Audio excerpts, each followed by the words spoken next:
Week 9 with district title implications. Last time it happened, 06. Seguin and Westlake. Mats came out on top by 7 in that one. Tonight's winner will be in sole possession of first place in District 12 5A Division 1. Seguin won the toss, and they're going to kick off. The Matadors have elected to do that when they've won the toss this year. They trust their defense. They're going to get good field position. That is the belief. That is the philosophy they've embraced. So Seguin will kick off from our left to our right in the direction of the south end zone. The Mats wearing the black uniforms, the matte black, bordering on charcoal gray with gold numerals, white helmets, no striping down the middle this week. The S and the Swords logos on each side, the white pants. And Dripping Springs wearing white jerseys, maroon numbers, white helmets, and gray pants with maroon and white stripes. So Seguin about to kick it off. Luke DeLeon with the ball teed up at the 40. He boots it in the air, end over end, far side of the field. Take it at the 10. Right sideline to the 15, out to the 20-yard line, and not much more than that. The kick return by Parker Alford. Out to around the 19. Seguin will play defense first. Alex Concepcion there with a tackle on special teams for Seguin. All right, so we'll have an early look at a Dripping Springs offense averaging 47 points, 498.7 total yards per ball game. 7.7 a carry when they run the football, 229 per game through the air. Tanner Pruitt brings his teammates out onto the field. Jake Cox, the running back, lined up to his right. Trips to the left.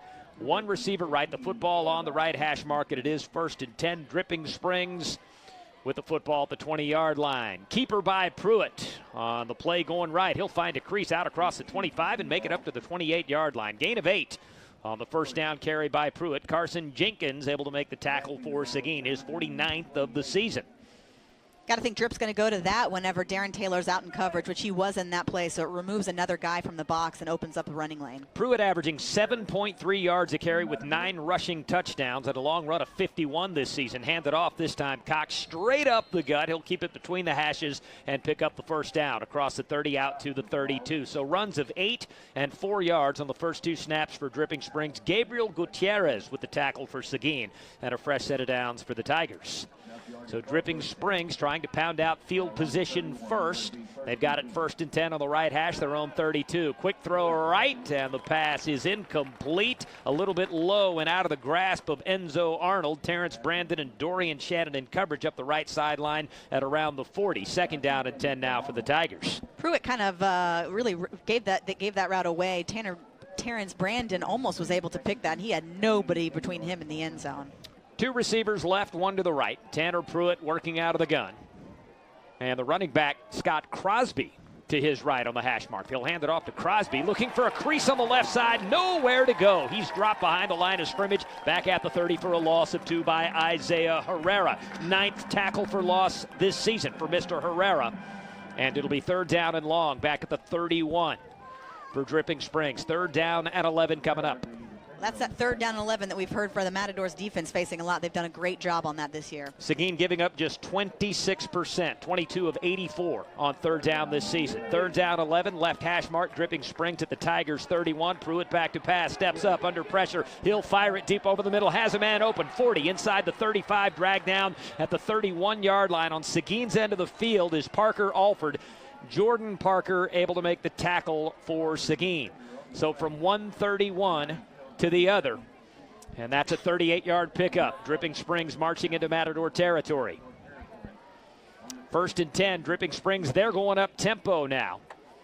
At the 31, back to pass Pruitt. Pruitt looking, steps up in the pocket. He'll take off and run with a football. Has the first down over the middle 20 and all the way down to the 16-yard line. A pickup of 15 on the play. Jordan Parker with the tackle in the Seguin secondary. Much better coverage there by the Matador secondary and really just good vision by Tanner Pruitt. That's something you're going to have to deal with all night if you're on the Matador defense. And they've prepared for it, but some of those he's going to snake away and pick up that first down.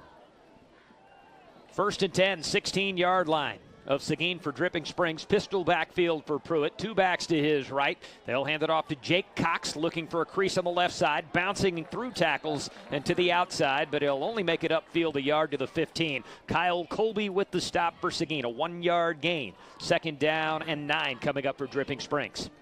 Cox is just one of those big guys, really hard to get down, real strong and sturdy and able to run through a couple Matador tackles before being taken down. Second down and 8. They'll call that a 2-yard game on the forward progress by Jake Cox. Second down and 8 at the 14-yard line for Dripping Springs. Pruitt back to pass. Quick throw left, incomplete through the hands of Ty Kotz. Out on the left flat, would have been a short pickup. Dorian Shannon all over that play for Seguin. Got some help from Kyle Colby in coverage. And now third down and 8 at the 14-yard line of Seguin for Dripping Springs. Well, and Dripping Springs is if you don't pick up this third down, do you go for it on fourth? You know it's going to be a shootout. They also have a pretty good field goal kicker that kept him in that McCallum game actually late.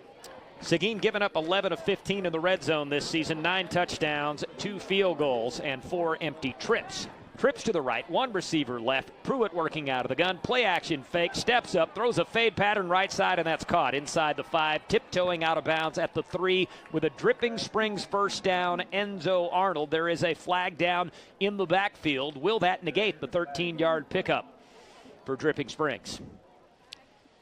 Might be a hold, but it was Carson Jenkins in the backfield kind of on top of Tanner Pruitt, just making a good clean tackle, but that's exactly where they threw the flag. Looks like Drip's backing up. Yeah, holding penalty against Dripping Springs will negate the third down conversion throw from Pruitt to Arnold that would have given the Tigers first and goal. A face mask against the offense. Yeah, the initial hand signals when the officials are talking to each other indicated a hold, but a face mask on the offense. You never see that. Never. Put that in your scrapbook because you're not going to hear one of those for a while. 15-yard variety, too, so better for Seguin than a holding call. It'll move Dripping Springs back to the 29-yard line, and the line to gain is the 6. So third down and 23 coming up for Dripping Springs. The football near the left hash mark at the Seguin 29-yard line. No score yet. Opening drive of the ball game for the Tigers. 9:11 to play first quarter. 2 receivers on each side of the formation. Pruitt working out of the shotgun. Jake Cox, a running back to his left on the left hash. Read option keeper by Pruitt. He tumbles ahead and goes down after a short gain to the 26. Only a 3-yard pickup, and Alex Concepcion with the tackle for Seguin. Well, just a great read by Alex right there, able to shoot the gap from his linebacker position, and it's going to force Dripping Springs to try to kick this long field goal. Yeah, 26-yard line, the line of scrimmage. And on fourth down, a 43-yard try coming up for Coleman Chapman. And if he makes it, it'll be his longest of the season. He's hit from 41, and he's 4 for 4 on the year. He'll try from 43 here to give Dripping Springs the game's first lead. Snap coming back, hold down, kicks on the way. Not enough leg, I don't think. Did it sneak across the crossbar? No, it missed low and to the right.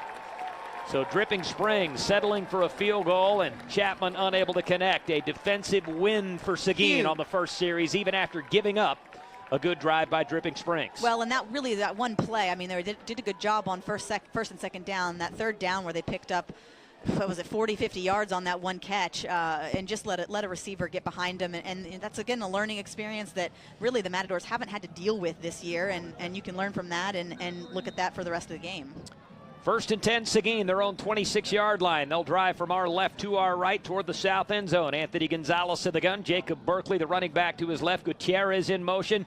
Play action fake throw over the middle. Wide open, caught by Hayden Haas. 35-40 out across the 45 and out to the 48-yard line. A 22-yard pitch and catch from Gonzalez to Haas. Hayden Dahl with a tackle for Dripping Springs. Catch number 36 on the year for Hayden Haas. Seguin going up tempo. First and 10, their own 48. Gonzalez back, hand off Berkeley. Berkeley with a crease on the left side. Berkeley into the secondary to the 40 to the 39 of Dripping Springs at a 13-yard gain. Cole Cavender, the strong safety, with the tackle for the Tigers. Beautiful blocking up front in the trenches by the Matadors. Seguin again going breakneck speed with their tempo. 2 receivers each side of the formation. The official falls over. Gonzalez on the run pass option will keep it. Angle toward the right sideline on first down. Pick his way down to the 33-yard line with a gain of 5 in Dripping Springs territory. Hayden Dahl there with a tackle for the Tigers. The official fell on his backside as the ball was snapped. He's having a tough time with Seguin's offensive tempo. Trips left, 1 receiver right. Gonzalez to the gun. Berkeley, the running back, to his right. On second down and 5, Gonzalez back, throws left, bubble screen, it's caught, but an immediate tackle for lost yardage back at the 34, and that was Parker with the grab.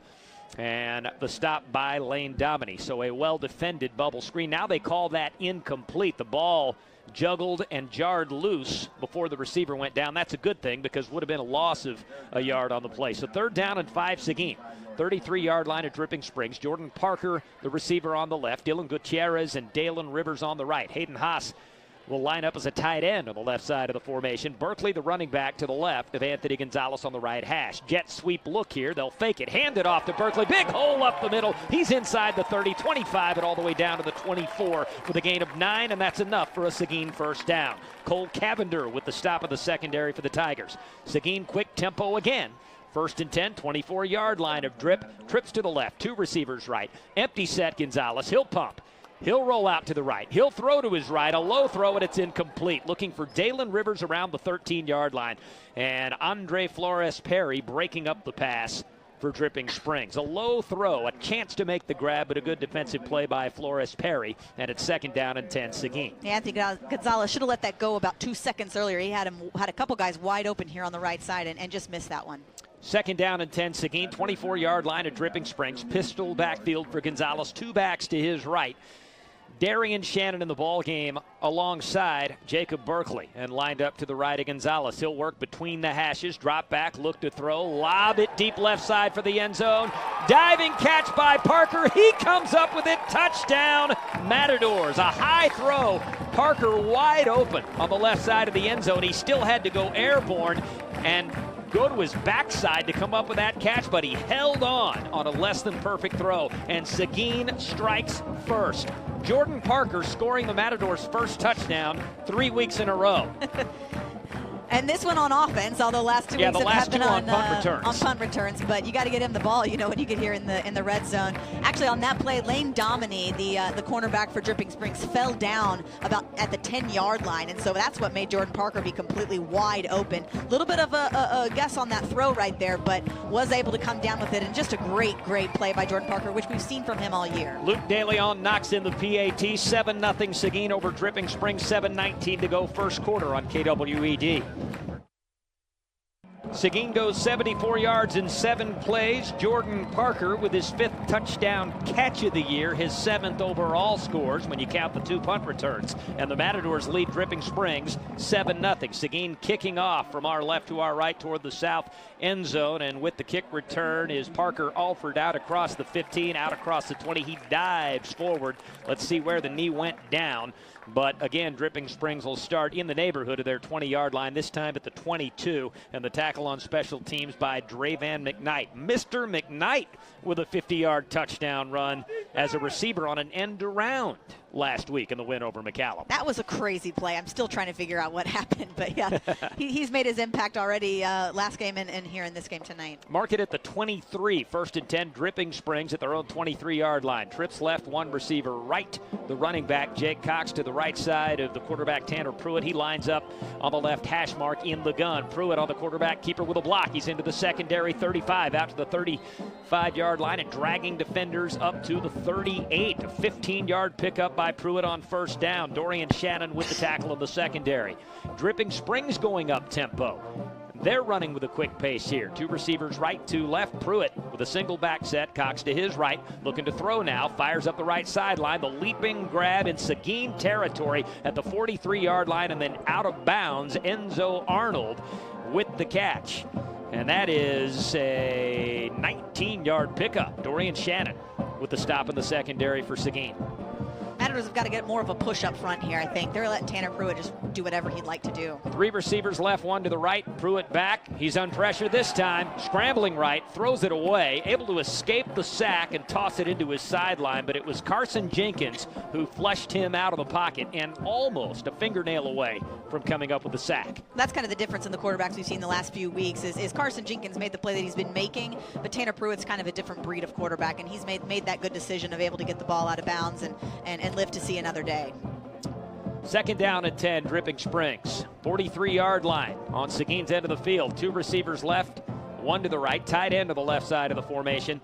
Tanner Pruitt working out of the gun. Jake Cox, the running back, to his left. Jet sweep look. They'll flip it forward to Parker. Parker breaks a tackle in the backfield, and he's trying to pick his way up toward the line of scrimmage. He won't make it any further than that. Maybe on the final surge up to the 41 for a gain of 2 after the stop by Desmond Smith, but a flag down in the neighborhood of holding right around the line of scrimmage. I saw a chop block there out of the corner of my eye after the jet sweep. Oh, you were right. Dang it. Mark it down. It's a holding call against Dripping Springs, and that'll move the Tigers back 10 yards. 6:35 to play first quarter. Seguin in front 7-0. Dripping Springs plagued by penalties on their first 2 drives. That killed them on their first drive, forced them from what was going to be first and goal at the 6-yard line all the way back to a long third down situation at the 26. They settled for a 43-yard field goal. And the Tigers, Coleman Chapman, not able to connect. And now, after crossing midfield, a holding penalty knocks them back to their own 47-yard line. 2nd down and 20, Dripping Springs at their 47. And a substitution here with Cameron O'Bannon coming in at wide receiver and replacing Jacob Joy. Trips to the left, one to the right. Tanner Pruitt dropping back to pass, under pressure, rolls out to his right, still on the run, angling toward the sideline, turns this into a positive gain. Quick feet by Pruitt. He makes it across midfield, and he goes out at the 49-yard line. A 4-yard gain on the play. Carson Jenkins and Dorian Shannon chasing him out, but Dripping Springs now looking at 3rd down and 16 at the Seguin 49. Another opportunity here for the Mats to get off the field. Yeah, absolutely. Great coverage downfield. They're throwing different schemes out there, and starting Desmond Smith, I like that. It puts a little bit more height there on the outside and able to kind of throw some different schemes at Dripping Springs tonight. Trips left, 1 receiver right, 3rd and 16 at the Seguin 49 for Dripping Springs. Pruitt out of the shotgun, dropping back to pass. Backside pressure, slings it left sideline, leaping catch. Did he hold on? Yes, at the 39-yard line of Seguin. A grab there by Ty Kotz between 2 defenders, Desmond Smith and Darren Taylor. Not enough for the first down. It'll put Dripping Springs in 4th down at the 39 of Seguin, and they're trotting out the punt team. Better watch for a fake here. They're looking at 4th down and 6 at the Seguin 39. Typically no man's land where teams go for it. Seguin on 4th down this season, well, opponents are 0 for 12. They haven't converted one yet, but they've got the punt unit on. Cameron O'Bannon standing back at his 46 to punt it away. He's rolling out right. He will kick it here, and he shanks it. It heads out of bounds at the 34-yard line. They didn't gain any serviceable field position. They gained 5 yards of field position by choosing to punt there, and Seguin will take it. Yeah, if you're Dripping Springs, you kind of just were great that you didn't throw Cameron O'Bannon back there to just go throw the ball, because you might as well give yourself a chance at that point. But Matadors catch a break right there. Again, you talk about the 2 penalties tonight. That's what's flipped the field here for the Matadors, and able to get better field position on this drive. But Dripping Springs with those 2 penalties really have shot themselves in the foot.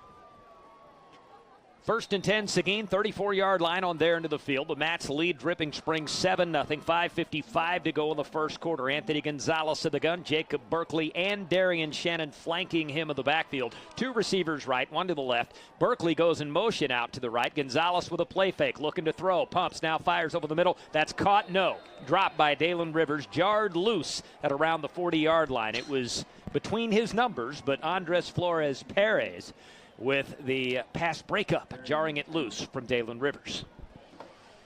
So 2nd down and 10 now for Seguin. The football at their 34-yard line. Trips right, 1 receiver left. Gonzalez in the gun. Berkeley, the running back, to his right. Football on the left hash. High snap, bubble screen right. That's complete to St. John Riojas with blockers. He's out across the 35, and he works his way out to the 40. A gain of 6 on the play to give Seguin 3rd down and 4. Hunter Northrup with the tackle for Dripping Springs.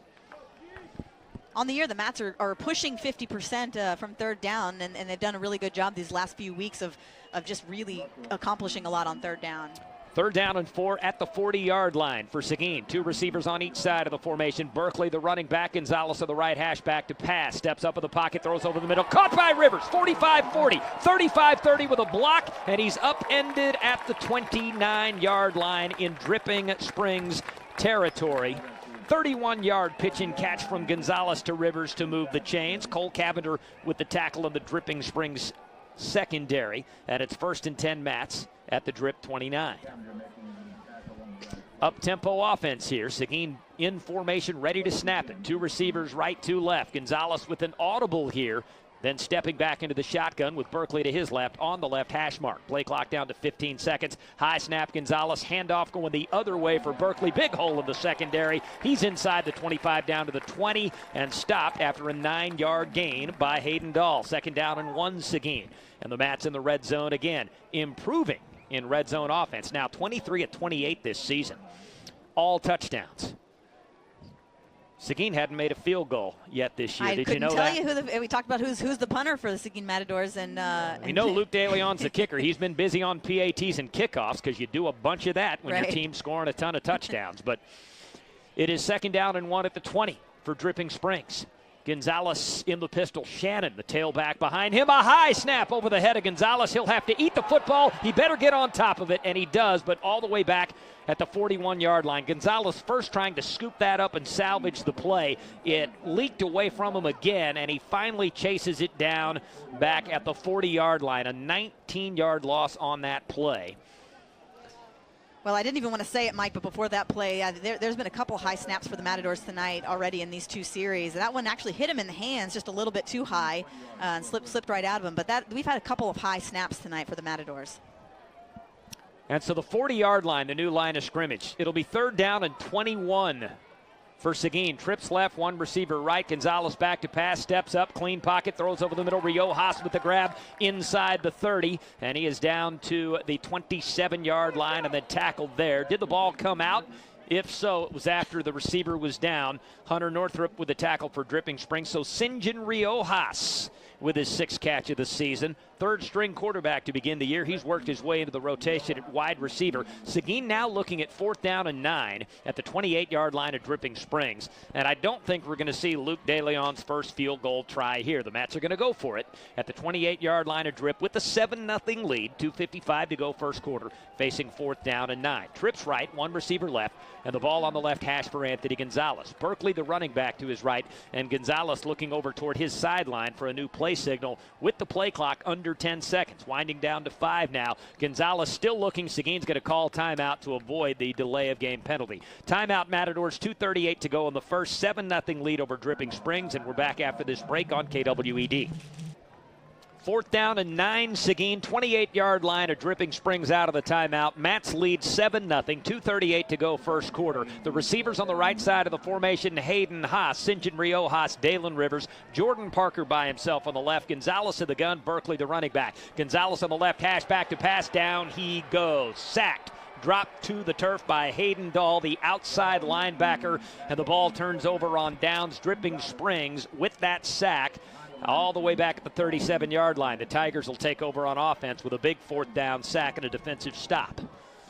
Well, nice play by Hayden Dahl. He's made a couple of big plays tonight already in that linebacking core. Had 7 tackles against LBJ a few weeks ago, so he's always a playmaker, and we're going to be calling his name a few times tonight. But just great slipped blitz right there between some linemen. 1st and 10, Dripping Springs, their own 37-yard line. 2 receivers on each side of the formation. Pruitt working out of the gun. Jake Cox, the running back, to his right. Pruitt looking to throw. Steps up at a clean pocket, throws left. That pass is caught across the 40 and spinning out of a tackle across the 45 up to the 46-yard line is Ty Kotz. Valentino Trevino with the tackle, 9-yard gain. And on the forward progress, they give the first down there. 10-yard pickup, and that's enough to move the chains out to the 47. 3 receivers right, 1 to the left. Fresh set of downs for Dripping Springs at their 47. Pruitt working out of the gun. Cox, the running back, to his left. Pruitt now with a read option. He'll put it in the belly of Cox. Big hole up the middle. He'll keep it between the tackles, work his way across midfield and down to the 47 on Seguin's end. 6-yard gain to set up 2nd and 4. And Dorian Shannon with the tackle in the Seguin secondary. It's just so shifty. I mean, Tanner Pruitt will hand off, and then he fakes that he's running, so the linebackers always have to keep their eyes on where the ball is and stay disciplined. And there's a good reason they average close to 8 yards a carry, and it's those 2, Pruitt and Cox. Pruitt on the direct quarterback keeper here with no play fake, and he'll power ahead inside the 40 and down to the 39-yard line with a gain of 8. That's another Dripping Springs first down. Kyle Colby with the tackle for Seguin. Dripping Springs running the football better against Seguin than any team we've seen. You want to go back to the Antonian game? Right, well, yeah. Be a different story this week, but yeah. Right, no doubt. 1st and 10. Football at the 38-yard line of Seguin. Pruitt back to pass, and he bounces one into the turf short of the intended receiver Ty Kotz up around the 30-yard line of Seguin. Kyle Colby there defensively for Seguin. So it'll be 2nd down and 10 now at the 38-yard line of Seguin for Dripping Springs. Mats are kind of giving a little cushion here to the outside receivers and kind of letting them swing open, but Tanner Pruitt just missed a couple there. Trips right, one receiver left. Cox, the running back, to the left side of Pruitt on the left hash. Handoff Cox, big seam up the gut. Cox spinning through tackles, and he powers ahead down to the 31. That's a 7-yard gain. Darian Shannon, he of the 18 tackle performance against McCallum last week, comes up with a stop there, and now Dripping Springs going up tempo on 3rd and 2 from the 31. Another handoff to Cox, 1st down and more. Fighting through tackles down to the 25-yard line. 6-yard gain. The chains move again for Dripping Springs. Dorian Shannon with the stop on the secondary. So Shannon siblings with back-to-back stops in the Seguin defense. Well, Cox wasn't even touched before he hit that 6-yard mark where Shannon was able to tackle him. So good push up front by the Dripping Springs offensive line, and they are just moving bodies right now. Trips right, one receiver left, and that's a conversation we haven't had this season with this much movement by the opposing offensive line against this Seguin defense. 1st and 10 at the 25-yard line. Throw over the middle. Incomplete at the 5-yard line. A touchdown pass dropped by Parker Alford. Jordan Parker in coverage. Tanner Pruitt just led Alford a bit too much. The ball on the deep post route went through his fingertips. So Seguin catching a break there because the receiver had a step on the defender. Yeah, absolutely. That looked like a sure touchdown, and Jordan Parker claps his hands at the end of that, saying, "Oh, I got to get better at that one next time it comes at me." 2nd down, 10. Dripping Springs, 25-yard line is Seguin. Trips right, one receiver left. Tanner Pruitt in the gun. Handoff, Jake Cox. He's wrestled down at the line of scrimmage by Carson Jenkins for no gain to bring up 3rd down and 10. Jenkins, just call him Mr. TFL. That's his 12th tackle behind the line of scrimmage this season. He and Chance Brewster have both been very busy in opposing backfields here in 2018. Well, and last year as well. Yeah, they're just having another great season this year, and in the backfield that time. That's the end of the first quarter. Our official game day sponsor on KWED is Yacklin Chrysler Dodge Jeep Ram. Great deals, excellent selection, winner of the Customer First Award for Excellence. Yacklin CDJR, the official sponsor of Seguin Area Athletics. We head to the second quarter after this break. Seguin 7, Dripping Springs nothing on KWED. Opening play of the second quarter, 3rd down and 10, Dripping Springs, 25-yard line of Seguin. The Mats in front, 7-0. Tanner Pruitt working out of the gun, dropping back to pass with time, fires over the middle, has a man inside the 5, tumbling over the goal line. Touchdown, Dripping Springs. Ty Kotz on the deep post, and this time Pruitt accurate with the throw. Kyle Colby, the last would-be tackler for Seguin. He couldn't bring down Kotz before he crossed the goal line. So on 3rd and 10, Dripping Springs on the opening play of the second quarter. Tanner Pruitt to Ty Kotz. And now a PAT away from tying up this ball game as Dripping Springs is able to find the south end zone after not being able to find the north one in the opening quarter. So they're happily to have that the field flip right there. Yeah. Darren Taylor and Kyle Colby are going to have to go back in coverage like on that play right there, and that's a hard task for them to keep up with these speedy receivers, especially in that slot position. Coleman Chapman now 30 of 31 on PAT kicks as he boots that one through. 7-7 ball game. Seguin and Dripping Springs, 11:52 to go in the second quarter on Seguin Radio, KWED. Darian Shannon's kick return from the 10, out across the 15 to the 20, out across the 25 into the 28-yard line. Seguin takes over at its own 28.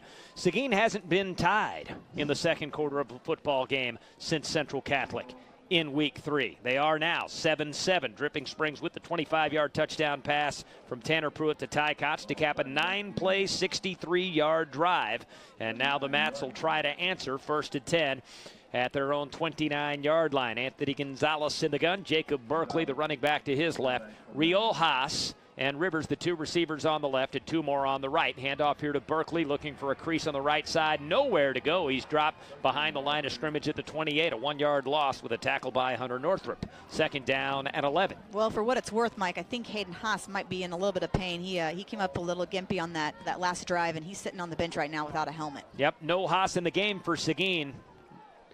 Gutierrez, Riojas, Parker, the receivers on the left, Rivers on the right. Gonzalez back to throw. Screen pass complete to Berkeley, looking for blockers. He's able to squeeze his way across the line of scrimmage and all the way up to the 32. 4-yard gain on the play, but 3rd and long coming up for Seguin. Cole Cavender with a tackle there in the Dripping Springs secondary. And the line of scrimmage now the 32, need to reach the 39, so it's 3rd down and 7 Seguin. 2 receivers right, 2 left. Gonzalez to the gun. Berkeley, the running back, to his right. The football on the left hash mark. And Gonzalez looking over toward his sideline for a new play signal. Again, Hayden Haas not in the game at receiver right now, over on the sideline. Nicked up a bit the last time he was out there. Gonzalez still looking over toward the sideline. He'll audible. Parker and Riojas switch places on the left side of the formation, the short side of the field. Gonzalez back, looking to throw, fires to his left, low and incomplete to Jacob Berkeley at the line of scrimmage. So that play disorganized from the get-go and continued to be so after the snap. And Seguin goes 3 and out. Hunter Northrup there in coverage for Dripping Springs.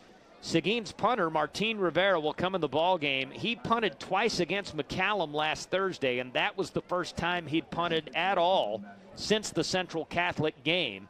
And he'll work early in this one with the game knotted up 7-7 and 10:28 to go in the first quarter. Rivera boots it away from his 22-yard line. Short kick, and at the 41, the fair catch called for by Dripping Springs' Lane Dominy. So the Tigers take over with good field position. 10:21 to go in the second quarter. And the game all knotted up 7-all. Well, this game kind of seems like it's going to be a game of momentum. We talked about, or Coach Bush talked about how penalties and turnovers might tell the story tonight. And so far the momentum has kind of switched from Seguin maybe back towards Dripping Springs right now. And really what the Matadors would like to do is turn that ball over to gain the momentum back here in the second quarter. Trips to the right, 1 receiver left. Tanner Pruitt to the gun. The running back Jake Cox to his left. The football on the left hash. Dripping Springs opening this drive at their 41-yard line.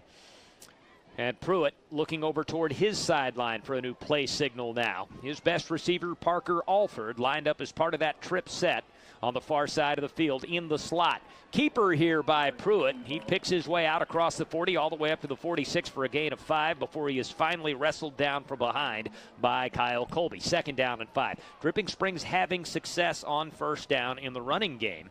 And again, a conversation we haven't had in quite some time with this Seguin defense. Absolutely, but we kind of knew that coming in with Dripping Springs. Yeah. A little bit different breed of athlete out there. No doubt. 2nd down and 5 at the 46 now for Dripping Springs. Pruitt back looking to throw. Fires to his left. Incomplete. Almost picked. It went through the hands of the intended receiver, Cameron O'Bannon, at midfield. And then on the deflection, Colby and Valentino Trevino both with a chance to come up with the football, but it went between them and dropped to the turf. So it's 3rd down and 5 at the 46 for Dripping Springs. A little too much mustard on that throw, Mike. A little too much zip there trying to pick up that first down, but good coverage again. 3rd down and 5, 46-yard line for Dripping Springs. Trips right, 1 receiver left. Football on the left hash for Pruitt. Drops back to throw. Backside pressure. Steps up in the pocket. Fires over the middle. Incomplete. Jordan Parker in coverage. A late flag comes in. Cameron O'Bannon, the intended receiver, at around the 33-yard line on Seguin's end of the field. The flag comes in awfully late. You saw a little bit of contact, but the timing of that flag is what has the Seguin crowd grumbling. Yeah, we went to commercial break, I think, and then he threw it, it seemed like. So let's see what the call is, but I suspect it'll be pass interference on Parker. As the official comes away from the crowd, looks up to the press box. Oh, defensive holding against Seguin. Dripping Springs saw the holding signal. Their offensive lineman assumed it was them, which means one of them holds. Right. And they knew they got away with it because they were starting to walk backwards. Well, every play there's holding. Let's just be honest. So they mark it off against Seguin. It's 1st and 10, Dripping Springs after the defensive holding penalty at the Matador 44-yard line. Pruitt back looking to throw. He'll sling it deep up the left sideline, incomplete. Around the 20-yard line, he's looking for Enzo Arnold. And Dorian Shannon and Desmond Smith bracketing him in coverage for Seguin. 2nd down and 10. The 3 receivers on the right, Parker Alford, Cameron O'Bannon, and Enzo Arnold. 1 man on the left, that's Ty Cox. Pruitt in the gun. The running back, Jake Cox, to his left. 2nd and 10, Seguin 44, left hash mark, handoff Cox. Big hole into the secondary. Cox powering ahead inside the 40 all the way down to the 45 with a gain of 9. And then Jordan Parker finally with the tackle in the Seguin secondary. So 3rd down and 1 coming up for Dripping Springs. And it's a big one because it's in that no man's land again, Mike. 3rd down and 1, 35-yard line on Seguin's end of the field. Trips left, 1 receiver right. Dripping Springs with Pruitt in the shotgun. Handoff Cox. He's hit at the line of scrimmage, but on the second effort, he lunges ahead and has the first down to the 34. Chance Hernandez and Darian Shannon able to make the tackle. He was hit behind the line of scrimmage, but not enough to bring him down. And now they're talking about this like we might have a measurement. From what I'm seeing at this angle, should be a first down with no measurement, and it is. So Dripping Springs will move the chains again. 7-7 ball game. Seguin and Drip tied up in a battle for outright possession of first place in District 12 5A Division I. 8:45 to go second quarter. Dripping Springs with a fresh set of downs at the Seguin 34. Trips right, one receiver left. Tanner Pruitt in the gun. Jake Cox, the running back, to his left, of the football between the hashes. Play fake. Keeper by Pruitt. Working into the secondary, spin move and hit hard at the 32 with a gain of only 2. That'll bring up second down and 8. And it was Kyle Colby with some help from Darren Taylor making that tackle. Coming up from the secondary to play Pruitt in the run game. Second down and 8, 32-yard line is Seguin for Drip. 2 receivers right, 2 left. Pruitt on the left hash working out of the gun. Play fake, rocks his shoulders, now throws left, and it's incomplete. Through the hands of the intended receiver. A wide open Ty Kotz dropping that pass just across the line of scrimmage with Kyle Colby and Carroll Monroe there defensively. A big third down again for Dripping Springs. It'll be third down and 8, the 32-yard line of Seguin. Well, those drops are contagious, Mike. Had a couple of them for the Dripping Springs wide receivers already tonight. 2 receivers right, 2 left. The 2 on the right, Arnold and Parker. O'Bannon and Kotz on the left. Pruitt working out of the gun. Jake Cox, a running back to his right on the left hash. At the 32 of Seguin. Back to pass Pruitt. He'll sling it to the right. And the catch made inside the 25, tiptoeing out of bounds at the 21-yard line. Did he come up with it? No. They're going to say incomplete pass. He was juggling it, could not come up with a catch. An opportunity there to move the chains, but it'll be fourth down. And again, the hands of these receivers for Dripping Springs. O'Bannon that time with the juggle and not able to complete what was a good throw by Tanner Pruitt. Yeah, right in the hands and just lost it. A little bit of a slip there by Terrence Brandon in coverage and brings up probably the biggest play of the game so far. It's 4th and 8, Dripping Springs at Seguin's 32. Opponents are 0 for 12 on 4th down against Seguin this season. Let's see if it goes to 0 for 13. Pruitt in the gun, 1 back. 4 receivers. Pruitt back looking to throw, scrambling left. Pruitt still looking, throws over the middle. Incomplete, make it 0 for 13. A baker's dozen. Seguin shutting out its opponents on 4th down this season. The Mats take over on downs. Dorian Shannon there defensively as the ball was thrown behind the intended receiver, Alford. Well, it may not be a turnover, Mike, but the Matadors will take it. Obviously coming away with a big stop right there and pulling that momentum back to this sideline. The Seguin fans starting to wake up a little bit on that drive. 1st and 10 at the 32-yard line for Seguin in a 7-7 ball game on their end of the field. 7:48 to go second quarter. Mats making a big 4th down stop. Anthony Gonzalez, double wing shotgun. The running back at his left, Darian Shannon. Jacob Berkeley to his right. The 2 receivers left are Dalen Rivers and Jordan Parker. Hayden Haas back in the game and split wide to the right. Berkeley in motion out to the left. Handoff Shannon looking for a crease on the left side, and he lunges ahead across the 35 and out to the 37-yard line. A 5-yard gain of the play to set up 2nd and 5. Jacob Joy with the tackle for Dripping Springs.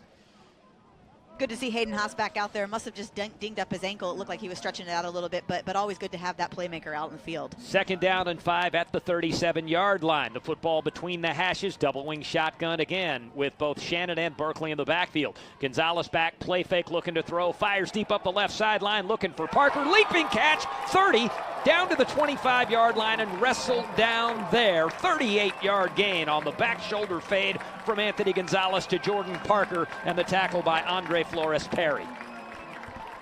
What a catch. He is just a human highlight reel, Mike. Jalen Mickles in the game at quarterback now with 2 backs to his right and 3 wideouts. Football on the left hash. 1st and 10 at the 25, and a delayed handoff to Berkeley. Crease on the left side of the 20, and he's wrestled down to the 16, a 9-yard gain. Mickles this season, 58% passing. 445 yards, 4 touchdowns, 2 picks. He has run for 48 yards on 7 carries. That was just last week. And Mickles now playing quarterback in his package here. He'll keep it, run with a football inside the 10 with a 1st down, and he's all the way down to the 6. The tackle by Hunter Northrup. 303 rushing yards and 3 touchdowns on the year for Mickles. And he'll come back out of the game after 2 productive plays. And here comes Anthony Gonzalez. You love that wild mat package with Jalen Mickles. It's given him some great plays this year. Use all your weapons. So it is 1st and goal now at the 7-yard line. Gonzalez back, handoff Shannon. Big crease on the right, lunging for the goal line, and he's in. Touchdown, Matadors. Seguin reclaims the lead with 6:19 to go in the second quarter. Darian Shannon's 5th rushing touchdown of the season. Mike, last week, 8 different guys got involved with touchdowns for the Matadors. That's compared to 5 guys for Dripping Springs' total 70 points last week. That's what I'm talking about in the pregame, about there's so many weapons that Coach Bush can just throw in there, and they are basically a sure play away from just completely blowing up any defense that they've gone up against this year. Luke DeLeon to attempt the PAT. Snap comes back. It bounces. The hold down, and this kick is blocked. The PAT kick blocked, scooped up at the 20 and out across the 27-yard line for Dripping Springs' Andre Flores-Perry. So a failed PAT, a bad snap, late putting the hold down on a block kick. It's 13-7. Seguin over Dripping Springs, 6:19 to go in the second quarter on KWED. Kotz on the kick return for Dripping Springs with a crease along the right sideline. 30-35 out to the 40, all the way out to the 45 and up to the 48-yard line before the tackle by Seguin's Jose Gonzalez on an angling, hooking kick by Seguin's Garrett Stiles, replacing DeLeon for kickoff duties. But Seguin reclaims the lead. 7-yard touchdown run for Darian Shannon to cap a 5-play, 67-yard drive. The PAT kick blocked after a low snap and the hold put down late. So the Mats have reclaimed the lead. Dripping Springs, though, with great field position. 1st and 10 Tigers. The football at their 48-yard line. Trips left, 1 receiver right. Tanner Pruitt in the gun. Jake Cox, the running back, to his right. Handoff Cox. Big crease up the middle. Cox spinning and dragging defenders down to the 45 on Seguin's end of the field. 7-yard gain on the play. Isaiah Herrera with the tackle for the Matadors. Yeah, you're once again first down, a good pickup by Dripping Springs, and a good push actually up front by Seguin, just ran through him. 2nd down and 3:45 of Seguin for Drip. Trips left, 1 receiver right, handoff Cox, angling left, and on the final surge may have just enough for the first down. A 3-yard pickup. Kyle Colby with the stop. And the officials do say move the chains. Just enough for the first down. So consecutive runs by Cox of 7 and 3. 1st and 10 at the 42-yard line on Seguin's end of the field for Dripping Springs. Trips to the right, 1 receiver left. Pruitt dropping back, looking to throw. Backside pressure, steps up in the pocket, fires over the middle, caught. 20 down to the 15 and all the way down to the 11-yard line with the grab. Ty Kotz and Valentino Trevino beaten on the play, but with the touchdown-saving tackle. And so Dripping Springs, just like that, marching down the field, capitalizing on the good field position, and it's 1st and 10 at the 11. They can get a first down here without scoring. Football's near the left hash. Trips right, 1 receiver left, handoff to the backup running back, Curtis Cox. He has a big hole on the left side, and he walks in. Touchdown, Dripping Springs. Curtis Cox, the junior, with his 3rd rushing touchdown of the year. And that ties up the ball game. Dripping Springs right down the field and a PAT away from taking the lead here. Well, that all started with that run from the on the kickoff right there, and really could have been a disaster. We didn't mention it, but a low-flying kick, and the Dripping Springs runner able to come up with it and make a good play, which is what set them up in good position to have this quick drive. Coleman Chapman on to attempt the PAT. Snap back, hold down, kicks on the way, plenty of leg, and Seguin trails in a football game for the first time since week 3 against Central Catholic. It's by 1 point. Dripping Springs 14, Seguin 13. 5:07 to go in the second quarter on KWED. Darian Shannon's kick return out across the 20-25, and he goes down in a pile at the 29-yard line. The tackle by Gray Patterson. Shannon with a kick return for a touchdown this season. And Seguin now behind in a football game for the first time since week 3 against Central Catholic. Dripping Springs taking a 14-13 lead. The difference being a blocked Seguin PAT kick.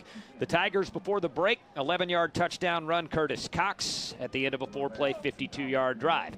1st and 10 Seguin, their own 29. Two receivers to the right, one to the left. Man comes in motion across the formation right to left. That's Riojas. Play fake. Gonzalez all kinds of time. Throws over the middle. Caught by Dylan Gutierrez over the middle. He's out across the 40, 45, and up to the 47-yard line. An 18-yard gain. And Hayden Dahl with the stop. Just the 6th catch of the year for Gutierrez, and his longest gain on a reception by far. Was only averaging 4.5 yards a catch coming in. And glad he got it, because that was a hard-thrown ball, and there were two guys ready to catch it if it came off his hands. Yep, 1st and 10 at the 47-yard line for Seguin on there into the field. Pistol backfield for Gonzalez, Shannon, and Berkeley in there. Handoff Berkeley looking for a lead block on the right side. Not much room to run. He picks his way up to the 48 for a gain of a yard, and that's it. Jacob Joy with a tackle for Seguin. 2nd down and 9 now. Riojas and Gutierrez check in and replace Shannon, the running back, and Jeremiah Cano, the tight end. So they'll go back to the spread package here with two receivers left, two right. Gonzalez working out of the gun. And Berkeley, the running back, on 2nd down and 9 from the Seguin 48. Right hash mark for Gonzalez. Dropping back all kinds of time. Deep throw off the right side. Caught Dalen Rivers. 20, 15, and dragged down inside the 15-yard line. Goes down all the way to the 11. 41-yard gain on the play, and Josh Young with a touchdown-saving tackle. Gotta like what you're seeing from the passing game from the Mats tonight. 1st and 10 at the 11 of Dripping Springs for Seguin. Handoff, Berkeley looking for a crease up the gut. It closes down quickly. Picks his way to the 8 for a gain of 3, and that's it. Nico Ramirez, he of the fumble return and interception return for touchdowns a week ago in the win over Lanier. He makes the tackle of Berkeley, and it's 2nd down and 7 now. At the 8-yard line. Gonzalez in an empty backfield. Trips right. Two receivers left. The football on the right hash. Gonzalez looking to throw. Pump fakes. Throws it right side of the end zone. A low throw and incomplete for Sinjin Riojas just across the goal line. He sold the defender on the fade route. Ran a good comeback. Had an open space, but a low throw bounced into him. Andre Flores Perry there in coverage for Dripping Springs. Yeah, got to get that ball up a little higher if you're Anthony Gonzalez, and you give yourself a shot to take the lead again. So it's 3rd down now and 8 at the 9-yard line. Gonzalez working out of the gun. 4 wideouts. Gonzalez back to pass, looking left, now back to his right, flushed out to the right, scrambling toward the sideline. He'll just sling it in the air and throw it away to avoid the sack. Good defense on back-to-back plays by Dripping Springs, and it's 4th down now. Will Seguin attempt a field goal for the first time this season? Indeed they will. The line of scrimmage, the 8. This will be a 25-yard try for Luke DeLeon. Seguin has not kicked a field goal this year. It's pretty mind-boggling, Mike, but with the way this offense has been so efficient, it's not surprising, actually, if you've seen them play in person. So a 25-yard field goal coming up here for Luke DeLeon to try to give Seguin the lead back as they stall in the red zone. Snap back, hold down, kicks on the way, plenty of leg, looks good from here. That is down the middle and good. The first field goal this season puts Seguin in front. 16-14 over Dripping Springs. 3:10 to go before halftime on KWED. Seguin's first field goal this season, a 25-yarder from Luke DeLeon, gives the Mats the lead back over Dripping Springs, and the kickoff goes out of bounds around the 5-yard line toward the direction of Dripping Springs' Ty Kotz. The Matadors go 63 yards in 7 plays. They reach the 8-yard line of Dripping Springs, and then the drive stalls there. It was 1st and 10 at the 11, a 3-yard run on 1st down, and then 2 incomplete passes. And so they settle for a field goal, and DeLeon answers. His first field goal coming in week 9. And that isn't because they haven't produced opportunities or gotten him close. That's because they've been so good at scoring touchdowns when they've had the opportunity during this winning streak. Yeah. They just haven't had to call on him. He does come up with it in a big game and a close game. And Seguin's up 16-14 now with 3:10 to go before halftime. And Dripping Springs will elect to have Seguin re-kick. They'll move the ball back to the 35, mark off the 5 yards against Seguin on the out-of-bounds kick penalty. And Garrett Stiles will now kick from the 35. So Seguin in recent weeks going to the 2-kicker look here with DeLeon handling PATs, and as we just saw, field goals, and Stiles becoming the kickoff specialist. And he's done a good job. We've had a couple of kicks go out of bounds during this stretch, and obviously that one did too, and something you don't want to see. It's going to kind of give Dripping Springs a better field position, but it also gives Stiles another shot out there to put the ball in play. So the ball back at the 35 now on the left hash for Stiles. And again, he'll kick it in the air toward Dripping Springs. Boots it this time in play, and Kotz has it at the 17, out to the 20, 25, out to the 30, and trying to break a tackle, lunging ahead, and makes it to about the 32-yard line.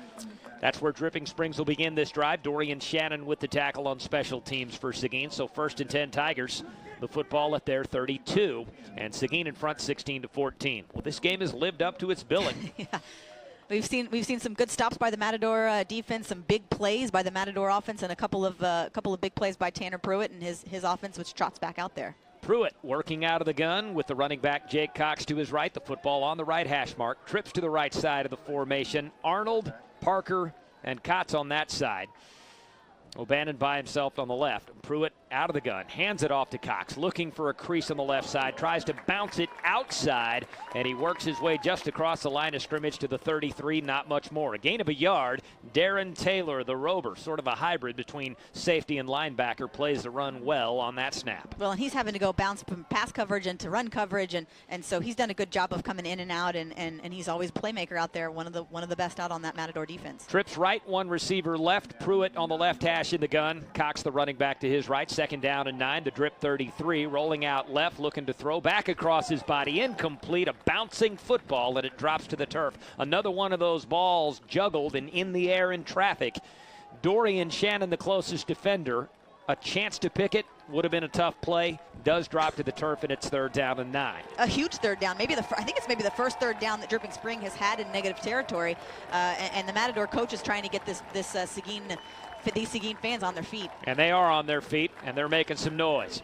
3rd down and 9 at the 33 for Dripping Springs there into the field. Left hash mark for Pruitt. Jet sweep look with a man in motion left to right. Pruitt dropping back, looking to throw. Fires up the left sideline. And an incomplete pass at the 1st down stick. The diving effort by Ty Kotz, but he couldn't keep it off the carpet. Desmond Smith in coverage for Seguin. And a 3rd down stop by this Matador defense. Dripping Springs will punt the football away. We'll see Cameron O'Bannon come on and kick it away, standing inside his 20, and the ever-dangerous Jordan Parker back at his 33-yard lines. Punt returns each of the last 2 weeks. Rolling out right, the rugby-style punt. He shanked it. 2nd time that's happened in this game. It won't cross the 40-yard line. That thing goes out of bounds at the Dripping Springs 39-yard line. 6 yards of field position gain by Drip on that punt. Not a good night so far by Cameron O'Bannon kicking the football, and Seguin will have terrific field position with 2:14 left on the clock before halftime and 2 timeouts remaining. Well, the last time the Mats were on the field, they stalled there, like you talked about in the red zone, 9 for 9 in the previous 2 games. So that's the first time that they've had to really address that issue in the red zone. And we have a timeout called now, taken by Dripping Springs. We'll take a 60-second break with 2:14 to go in the half. 16-14, Seguin in front on KWED. Out of the timeout. And after a shank punt, the 2nd of this game by Cameron O'Bannon of Dripping Springs, it is 1st and 10 Seguin at the Tigers' 39-yard line. Gonzalez of the gun, Darian Shannon and Jacob Berkeley, the 2 running backs to his right. 2 receivers left, 1 to the right. Gonzalez back, play action fake, fires over the middle, caught by Berkeley. Kiss him goodbye. 10-5 end zone. Touchdown Matadors on the first play from scrimmage after the punt. A 39-yard strike from Anthony Gonzalez to Jacob Berkeley, and Seguin adds to the lead. Tell you what, Mike, slant routes are not Dripping Springs' friend tonight. I mean, first of all, we've seen 3 touchdowns tonight that have all been from slant routes, and Jacob Berkeley just pulls that up to the post a little bit. Beautiful route, just beat the whole Dripping Springs secondary. They didn't even know he was back there, and man, with those wheels, there's nobody that's going to catch him. Berkeley was a wide receiver last year, although we were told he was a natural running back and would play that position this year. Boy, he looked like a wide out there. A great route, a great catch, and another block PAT kick. You got to be kidding me. Another block kick after a Seguin touchdown. So no PAT tacked on. The Matadors lead Dripping Springs 22-14 with 2:05 to go in the 2nd quarter on Seguin Radio, KWED. Seguin's Garrett Stiles kicking off near side of the field, taken by Kotz out across the 5 to the 10 to the 15 to the 20 to the 25 out to the 30, 35, and all the way out to the 39-yard line. A good kick return again by Ty Kotz at Dripping Springs, and Dylan Gutierrez with the tackle on special teams for Seguin. So the Matadors, if you're going to nitpick, having some issues on special teams. 2 blocked PAT kicks, and they've given up some big yardage in the kick return game. But before the break, 39-yard touchdown pass from Anthony Gonzalez to Jacob Berkeley. And that is Mr. Berkeley's 3rd touchdown grab of the season. Seguin now leading 22-14. It's 1st and 10, Dripping Springs at their 38-yard line. Quarterback keeper by Tanner Pruitt on a sweep going left. He makes it out across the 40 and up to the 42-yard line. So a gain of 4 on the play, and Dorian Shannon with the tackle in the Seguin secondary. He has such a long stride, Mike. I mean, it's hard to go and catch him. He ran about 10 extra yards just to get to the outside, and the speed of the Matador is able to catch up with him, although he still makes a good play on 1st down. 1:30 to go, second quarter, 22-14. Seguin 2nd down and 6. Quick throw left, and that's incomplete. Kyle Colby and Desmond Smith bracketing Ty Kotz in coverage. A penalty flag down here. They let that play go, but that is because Dripping Springs didn't see the flag or hear the whistle. It's a false start against the Tigers, so negate the result of that last play. And 2nd down and 6 will become 2nd down and 11. Which the Matadors will take. They've been pushing the offenses that they've played the last few weeks back behind the sticks, and they're used to playing in that kind of prevent coverage when it's a long and distance here.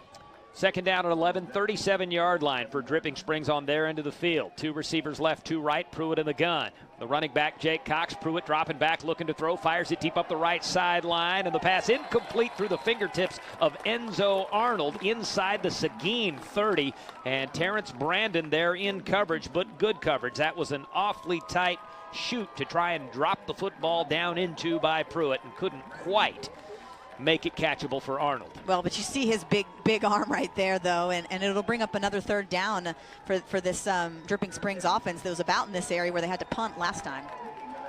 3rd down at 11, 37-yard line for Dripping Springs. Trips left, 1 receiver right, left hash mark for Pruitt working out of the gun. He'll keep the football and run with it here. Darren Taylor with the tackle across the 40 at the 43, well short of the 1st down. It'll be 4th and 6, Drip at their 43-yard line. Taylor with a big defensive play. And now Dripping Springs going to talk about it. No, Seguin's going to call timeout. They want the ball with time. 1:03 to go before a halftime. 22-14 Seguin up. We're back in 60 on KWED. The question for Dripping Springs, can Cameron O'Bannon not shank a punt? Because he has the last 2 times he's kicked. This is a much better effort. Spiraling toward Jordan Parker. He's got it at the 17. Parker across the field, and he's cut down. Terrific special teams play by the Tigers. He tried to run sideways and gain some space, and he's dropped back inside the 15-yard line. So Seguin forcing a Dripping Springs punt. And with 51.9 seconds to go in the half, and the Matadors leading 22-14, they will take over back at around their 12-yard line. Let's see where they mark this. Parker was running sideways, then backwards. It'll be the 12. 1st and 10, Seguin at their 12-yard line. The football on the right hash mark. Jalen Mickles in the game at quarterback. 4 receivers to the left, 1 to the right, and an empty backfield here for Mickles. So Mickles waiting on the snap with 20 in the play clock. Bubble screen left, complete to Berkeley through a crease. Berkeley to the 20, 25, 30, 35, and he's ripped down across the 35 all the way out to the 39-yard line. 27-yard gain by Berkeley. Hayden Dahl with a tackle. Seguin going up tempo. 44 seconds to go. The clock stopping briefly to move the chains. Mickles under center now with trips to the right. 1 receiver left, and he'll kill the clock here. He'll spike the football and kill the clock. 41.4 to go. Seguin does have 1 timeout remaining. Mickles will come back to the sideline, perhaps just to get a play call from Travis Bush, and that is the case. He'll stay in the game at quarterback. So Seguin again going with a 4-receiver look on the right. 1 man to the left, that's Parker. And Mickles working on the left hash. It is 2nd down and 10, Seguin their own 39-yard line. Mickles back with the snap. Mickles will keep it and run here. Mickles with blockers in front, angling toward the left sideline. He's to midfield, and he works his way out of bounds to stop the clock in drip territory at the 47-yard line. 14-yard run by Jalen Mickles, and Colby Collins with the tackle. The clock stops with 35 seconds to go. And Jalen Mickles able to run out of that pocket after it broke down, something that Anthony Gonzalez hasn't been able to do as well as Jalen Mickles. 1st and 10 at the 47 of Dripping Springs. Mickles in the gun. Berkeley, the running back, to his right. Trips right. 1 receiver left. Mickles with a misdirection handoff to Berkeley. Big hole. Berkeley left sideline 35. Berkeley down to the 30. Berkeley inside the 30 to the 29 with an 18-yard gain, and he stops the clock again, going out of bounds with 27 seconds to go. Cole Cavender with the tackle for Dripping Springs, if you want to call it that. Berkeley went out of his own free will. Right, they're making good decisions here in this 60-second offense. 1st and 10, Seguin, 29-yard line of Dripping Springs. Berkeley goes in motion out to the left. Empty backfield for Mickles. Dropping back, looking to throw. Hit as he throws, and down he goes. Sacked. Mickles dropped. Big defensive play back at the 37-yard line by Hunter Northrup. Linebacker coming in on the blitz. Seguin calls timeout. They'll burn their final timeout of the half. 20.8 seconds to go. 22-14, Seguin leading. And we're back after this break on KWED. 2nd down and 18, Seguin. 37-yard line of Dripping Springs out of the timeout. 20 seconds left in the half. Jalen Mickles rolling out right, being pressured. Mickles headed toward the sideline. He goes out of bounds to stop the clock inside the 35.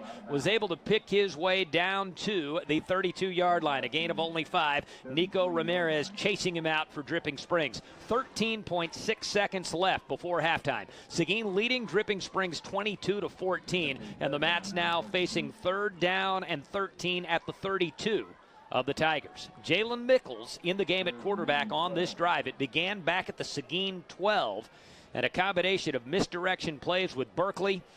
A bubble screen pass from Mickles to Berkeley. It's Berkeley doing most of the damage on this drive. So on 3rd and 13, Mickles dropping back, looking to pass. Scrambling left, still looking. Scrambling still. Looking again. Slings it left. Caught by Jordan Parker. Jordan Parker making moves. He's inside the 10. He's driven out of bounds. Will they stop the clock or say he was tackled inbounds? The clock stops with 2.7 seconds to go, but a flag down in the backfield. So it will not be 1st and goal. Seguin at the 10 after a great scramble and throw by Mickles to Parker. A holding penalty wipes it away.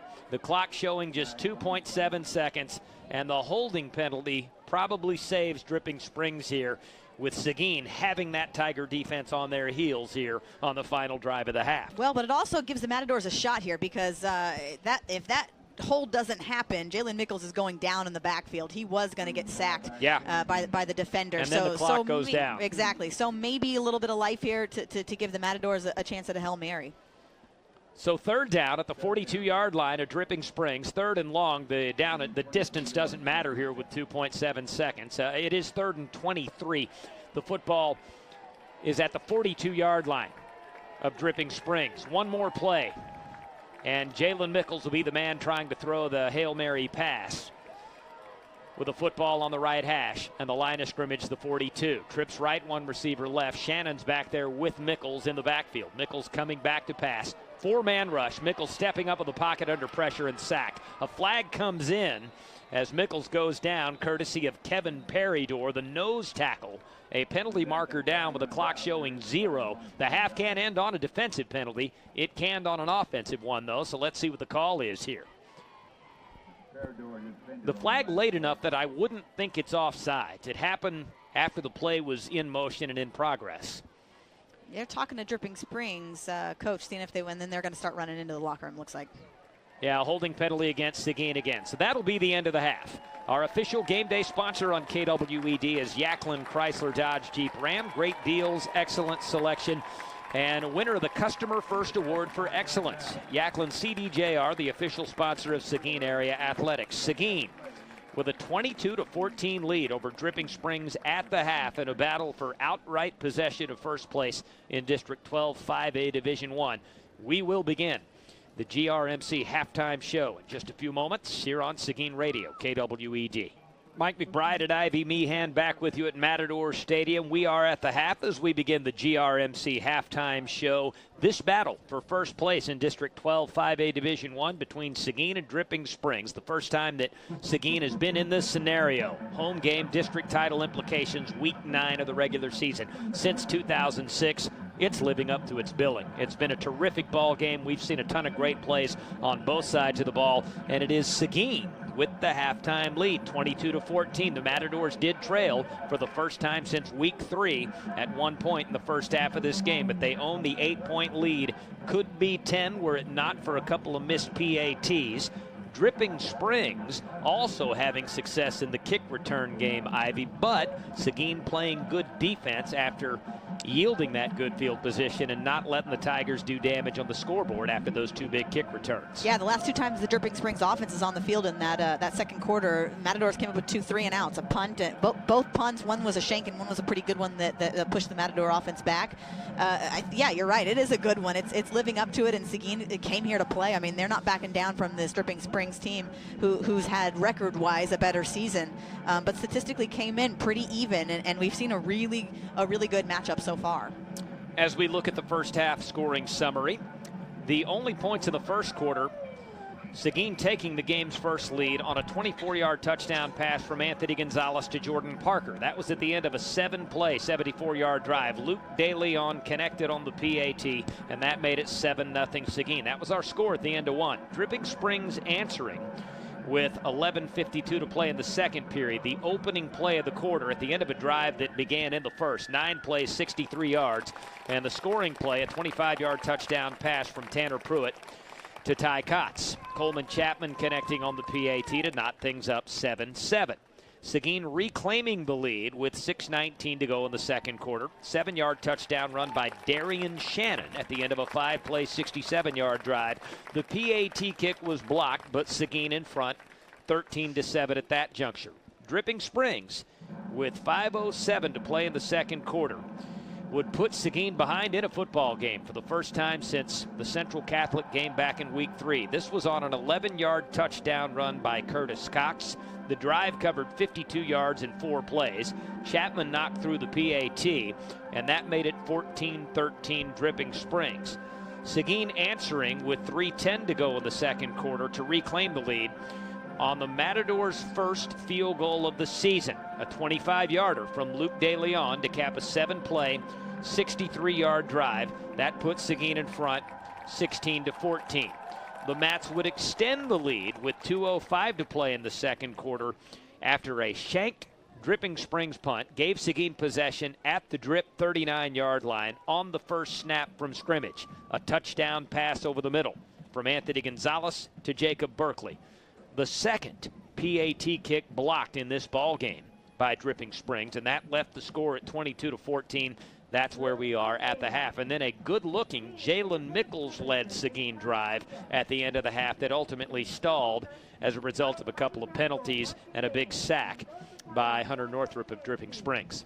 Yeah, a little bit of a struggle up front there in the trenches for the Matadors offensive line, and letting some guys through late blitzes and good coverage downfield. But moved the ball with less than a minute to go and had a chance to put some points on the board. Would have liked to come up with some so you can extend that 8-point lead. And we'll see if those 2 extra points that were missed and blocked will come back to haunt them. I mean, it's one of those positions we talked about that's a phase of the game, special teams and penalties, turnovers that might determine the outcome of this game. We're going to have some scores from other games of note around the area as we move through the GRMC halftime show, and we will also take a look at what's ahead next week, the football that we've got ahead on KWED and SeguinToday.com. Take a look at some halftime statistics as well. Right now we're going to take a break, and then Darren Dunn with the GRMC halftime interview coming up in just a moment. At the half here at Matador Stadium, Seguin 22, Dripping Springs 14 on KWED.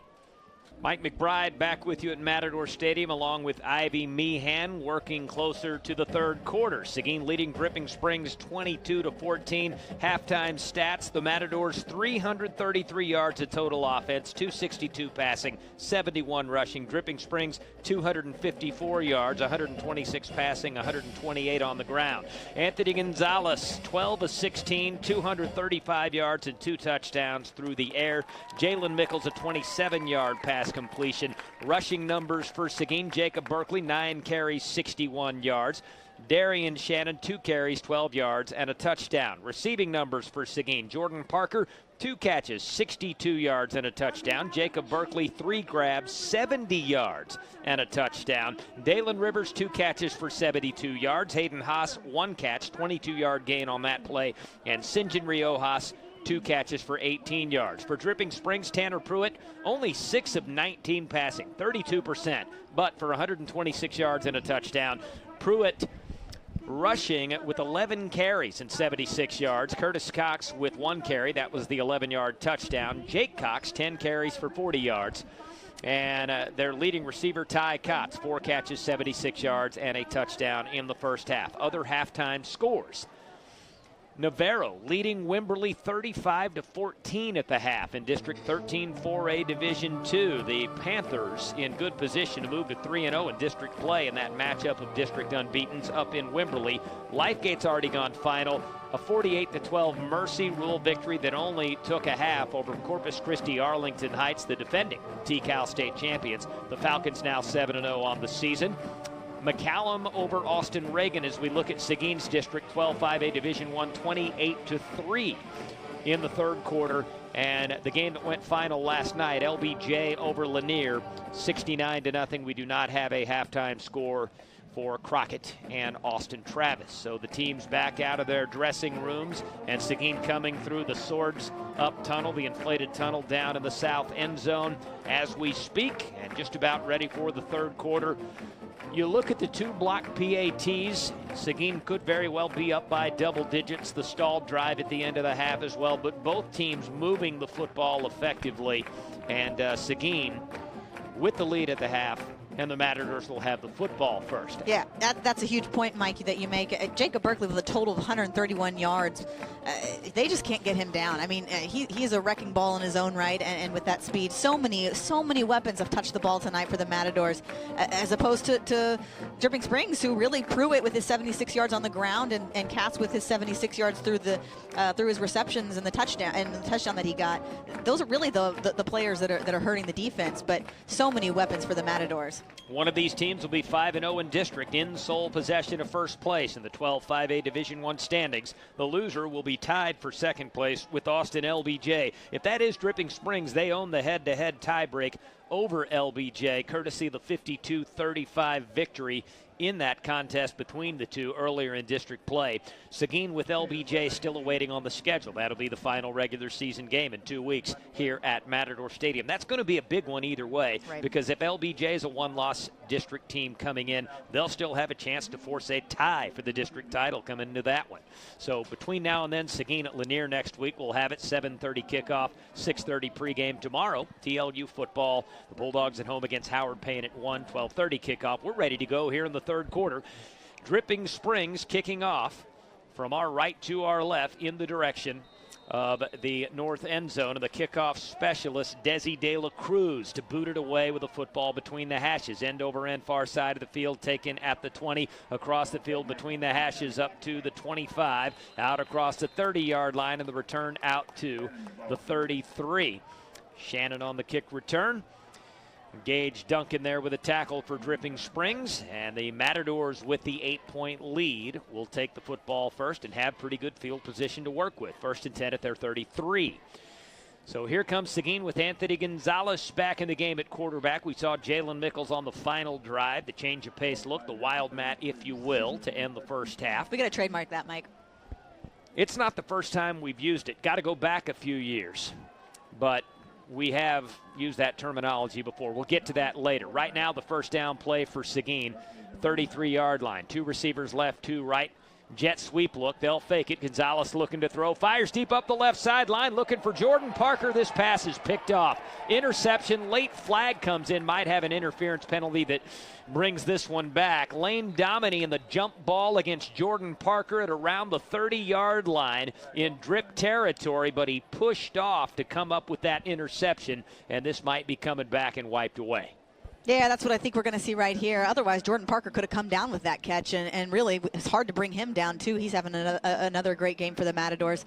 But yeah, great throw by Anthony Gonzalez, just the push behind in the back by the Dripping Springs cornerback, and otherwise that could have been going to the house. Parker's only 5'9", but he's a guy you can throw those jump balls and those back shoulder fades to, because his leaping ability and just that innate sixth sense, the timing to judge the football in the air, is just off the charts.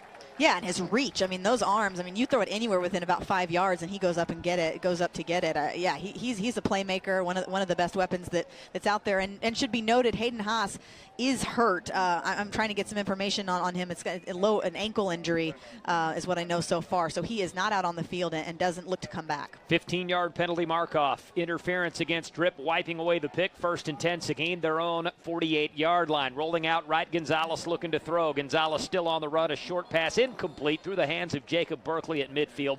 Only would have been about a 2-yard gain because the sideline closing in on him along with linebacker Nico Ramirez. And it's 2nd down and 10. And that's a guy you don't want to get the ball near. Nico Ramirez with those two fumble touchdown that run last week and an interception touchdown return last week. That's a guy you got to keep the ball away from. Gutierrez, Riojas, and Rivers, the 3 receivers on the right. Parker on the left. Berkeley, the running back, to the right side of Anthony Gonzalez, and he works near the left hash mark. 2nd and 10, Seguin, their own 48-yard line.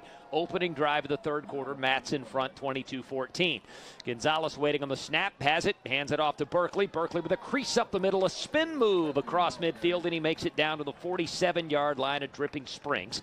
And that is a gain of 5 to set up 3rd down and 5. Hayden Dahl with a tackle for the Tigers. Seguin slowing the tempo a bit. It isn't slow, but it isn't breakneck speed. Trips right, tight end left. Gonzalez in the gun, Berkeley in the backfield, 3rd and 5, the Drip 47, bubble screen right, complete to Dalen Rivers. Rivers fighting ahead, close to 1st down yardage. I believe he's short, though, stopped at the 43-yard line, a yard shy. That'll make it 4th and 1. Nico Ramirez with a good tackle in space, keeping Rivers from extending that football for the final yard. Seguin going for it. 4th and 1. The football at the 43 at Dripping Springs. Gonzalez in the gun. Gonzalez handing off to Berkeley, and Berkeley just enough to move the chains. He had a good surge and then was hit hard, but at the 1st down stick. Dripping Springs saying they have the football. Kevin Peridor clamoring that they made a 4th down stop there, but based on the initial spot at the 42-yard line, needed a yard, picked up a yard. That's enough for a 1st down. I don't know why the discussion went on as long as it did. Well, it was a bad spot, Mike. It's not where they originally set the ball down. So I think that's where the question was. Yeah, playing a little bit of pinball there with the spot down there. So it's 1st and 10 after the 4th down conversion at the Drip 42-yard line. 2 receivers left, tight end on the right. Play action fake, Gonzalez under pressure. He'll take off and run with a big crease, and he slides inside the 35 down to the 33-yard line. That's a gain of 9 to set up 2nd down and 1. Jacob Joy with a tackle for Dripping Springs. Give those linebackers something to think about, having Anthony Gonzalez in there. Not really one to run away, but got a good pickup right there. Mark the knee down on the slide at the 34, so it's 2nd and 2 on the Drip end of the field. Trips right, tight end left. Gonzalez in the gun, Berkeley the running back, right hash mark, and the give to Berkeley. Big crease up the middle. He plows ahead inside the 30 and works his way down to the 28 for a 6-yard gain and a Seguin 1st down. Adam Allman with the stop, inside linebacker for Dripping Springs, and the chains move for the Mats. 1st and 10 with a football at the 28 of Dripping Springs. Gutierrez, Riojas, Rivers, the receivers on the right, Parker on the left. Gonzalez looking to throw, slings it short, complete to Rivers, room to run. Along the right sideline, 25. He works his way down to the 22-yard line, and a gain of 6 before the tackle by Andre Flores Perry, the Dripping Springs secondary. Matadors they're throwing on that drive, but Jacob Berkeley, who had 131 total yards in that first half, threw a great block that's not going to show up in the stat line, but great block. 2nd down and 4, 22-yard line, a Drip for Seguin. And a handoff up the gut here to Berkeley, well defended by Dripping Springs. Forward progress just to the line of scrimmage, and that's it. No gain on the play. And the tackle by Stevenson on Somana, the defensive end for Dripping Springs. So 3rd down and 4 coming up after a net gain of 0 on the carry by Berkeley. Shannon and Berkeley in the game at running back. They'll work to the right side of Gonzalez. He's in the pistol near the right hash mark. Receiver and a tight end, Jeremiah Cano on the right side. Parker by himself on the left. Hand off to Shannon. Shannon keeps it between the tackles. He plows ahead inside the 20, and he picks up the 1st down to the 17-yard line, a 5-yard gain. And Hunter Northrup with a tackle for Dripping Springs. The chains move again. Seguin's in the red zone. At the 18-yard line, no, the 17 of Dripping Springs. 1st and 10, Seguin, the Drip 17. 2 receivers left, tight end at Berkeley. On the right side of the formation, Gonzalez in the gun. Play action fake, looking to throw. Steps up, he's in trouble. Down he goes. Sacked at the 23-yard line. A 6-yard loss Colby Collins coming through, and then help there from Brandon English converging on Anthony Gonzalez for the 6-yard loss and the sack. Well, great push in the trenches by the Matador offensive line on the previous play. Not so much on that play. The late blitz has really hurt the Matadors tonight. So 2nd down and 16, 23-yard line of Dripping Springs for Seguin. Pistol backfield for Gonzalez. Gutierrez comes in motion, lines up as an H-back on the right side of the formation. The running back, Darian Shannon, to the right side of Gonzalez. 2 receivers left, 1 to the right. Jet sweep look. They'll fake it to Riojas, hand it off to Shannon. He has a big hole up the middle, plowing through tackles down to the 15-yard line. And he's able to pick up 8. And that'll leave Seguin in 3rd down and long. Cole Cavender with a stop of the secondary for Dripping Springs. 3rd down and 8 at the 15 of Drip for the Matadors. 7:48 to go in the 3rd quarter. This is the opening drive of the half, so Seguin consuming some time on this drive, and with the 22-14 lead, looking to extend on it. Big 3rd and 8 here at the 15 with the ball between the hashes. Anthony Gonzalez with Shannon to his left, 4 wideouts. Gonzalez back to pass, good block by Shannon. Gonzalez under pressure, scrambling left. Gonzalez still looking, slings it toward the end zone, and that pass is caught. Touchdown, Matadors. Jordan Parker with the grab inside the left pylon on a bullet by Anthony Gonzalez. A scrambling throw from Gonzalez to Parker, and Seguin extends the lead. Cole Cavender there defensively, but unable to break up the pass as he converged on Parker. I mean, what another highlight play for Jordan Parker, getting his feet down, calling for the ball, keeping his play alive so that his quarterback has time to get him to the ball. Like you said, a bullet from Anthony Gonzalez just to the corner, right at the pylon. Jordan Parker throws his feet down and then rolls out of bounds, clearly for the touchdown. Garrett Stiles coming on to attempt the PAT, and he boots it through the uprights and good. Seguin with a double-digit lead, 29-14 over Dripping Springs. 7:21 to go, 3rd quarter on KWED. Seguin takes the opening drive of the 3rd quarter, 67 yards in 13 plays of the 15-yard touchdown pass from Anthony Gonzalez to Jordan Parker. 2nd time they've hooked up in this ball game. The Mats up 29-14. The Dripping Springs kick return fallen on at the 30, and the return out to the 32 after a short kick by Stiles, and Tanner Shealy with the stop there for Seguin. And so Dripping Springs will begin this drive as they clear the pile at around their 30-yard line. The Tigers moving from our right to our left toward the north end zone as we see the field here at Matador Stadium. A battle for first place in District 12 5A Division I. Seguin's opened up a 15-point lead. 1st and 10, Dripping Springs at their 30. And it's Tanner Pruitt in the shotgun with Jake Cox to his left. And the tight end coming in motion right to left with trips on the left side, split wide. The keeper here by Pruitt, he's got a seam out of the perimeter across the 35, across the 40, all the way out to the 42-yard line with a gain of 12. Kyle Colby with the tackle for Seguin at the end of the run. Well, another great run by Tanner Pruitt on 1st down. I mean, they know that this is going to happen, and they still can't stop him. Great blocking on the outside, though, from his receivers. Pruitt only threw 2 passes, completed them both for 67 yards and a touchdown, and carried it once for a 10-yard touchdown in that 70-0 win over Lanier. Captain obvious moment here. He has a heavier workload this week. Swing pass out to the left here for Ty Kotz, and he's able to pick his way through a few defenders, work his way out across the 45 and all the way up to the 49-yard line, and that's a gain of 6 on 1st down. Isaiah Herrera and Dorian Shannon combining for the stop. 2nd down and 4 at the 49 for Dripping Springs. Handoff Jake Cox. Big seam up the gut. 1st down and more. Plows his way inside the 45 of Seguin down to the 42. A 9-yard gain. And that's enough to move the chains for the Tigers. Dorian Shannon with the tackle in the Seguin secondary. He is just so shifty. It's really hard for these defensive linemen to bring him down. Tanner Pruitt in the shotgun. Jake Cox, the running back, to his right. 2 receivers on each side of the formation. Dripping Springs going up tempo here. 1st and 10 at the 42. Handoff going left. Cox behind his blockers, able to pick up a gain inside the 40 to the 38. 4-yard pickup, and Carson Jenkins bringing him down from behind.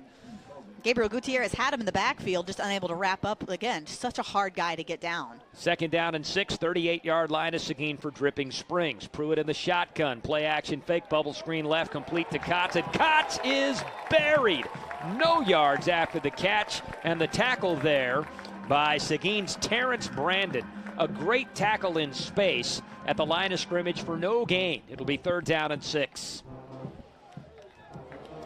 So Dripping Springs sticking with the fast tempo. 2 receivers right, 2 left. On the left, hash mark Tanner Pruitt in the shotgun. Jake Cox, the running back, to his right. The 2 receivers on the left, O'Bannon and Kotz. On the right side, Parker, Alford, and Enzo Arnold.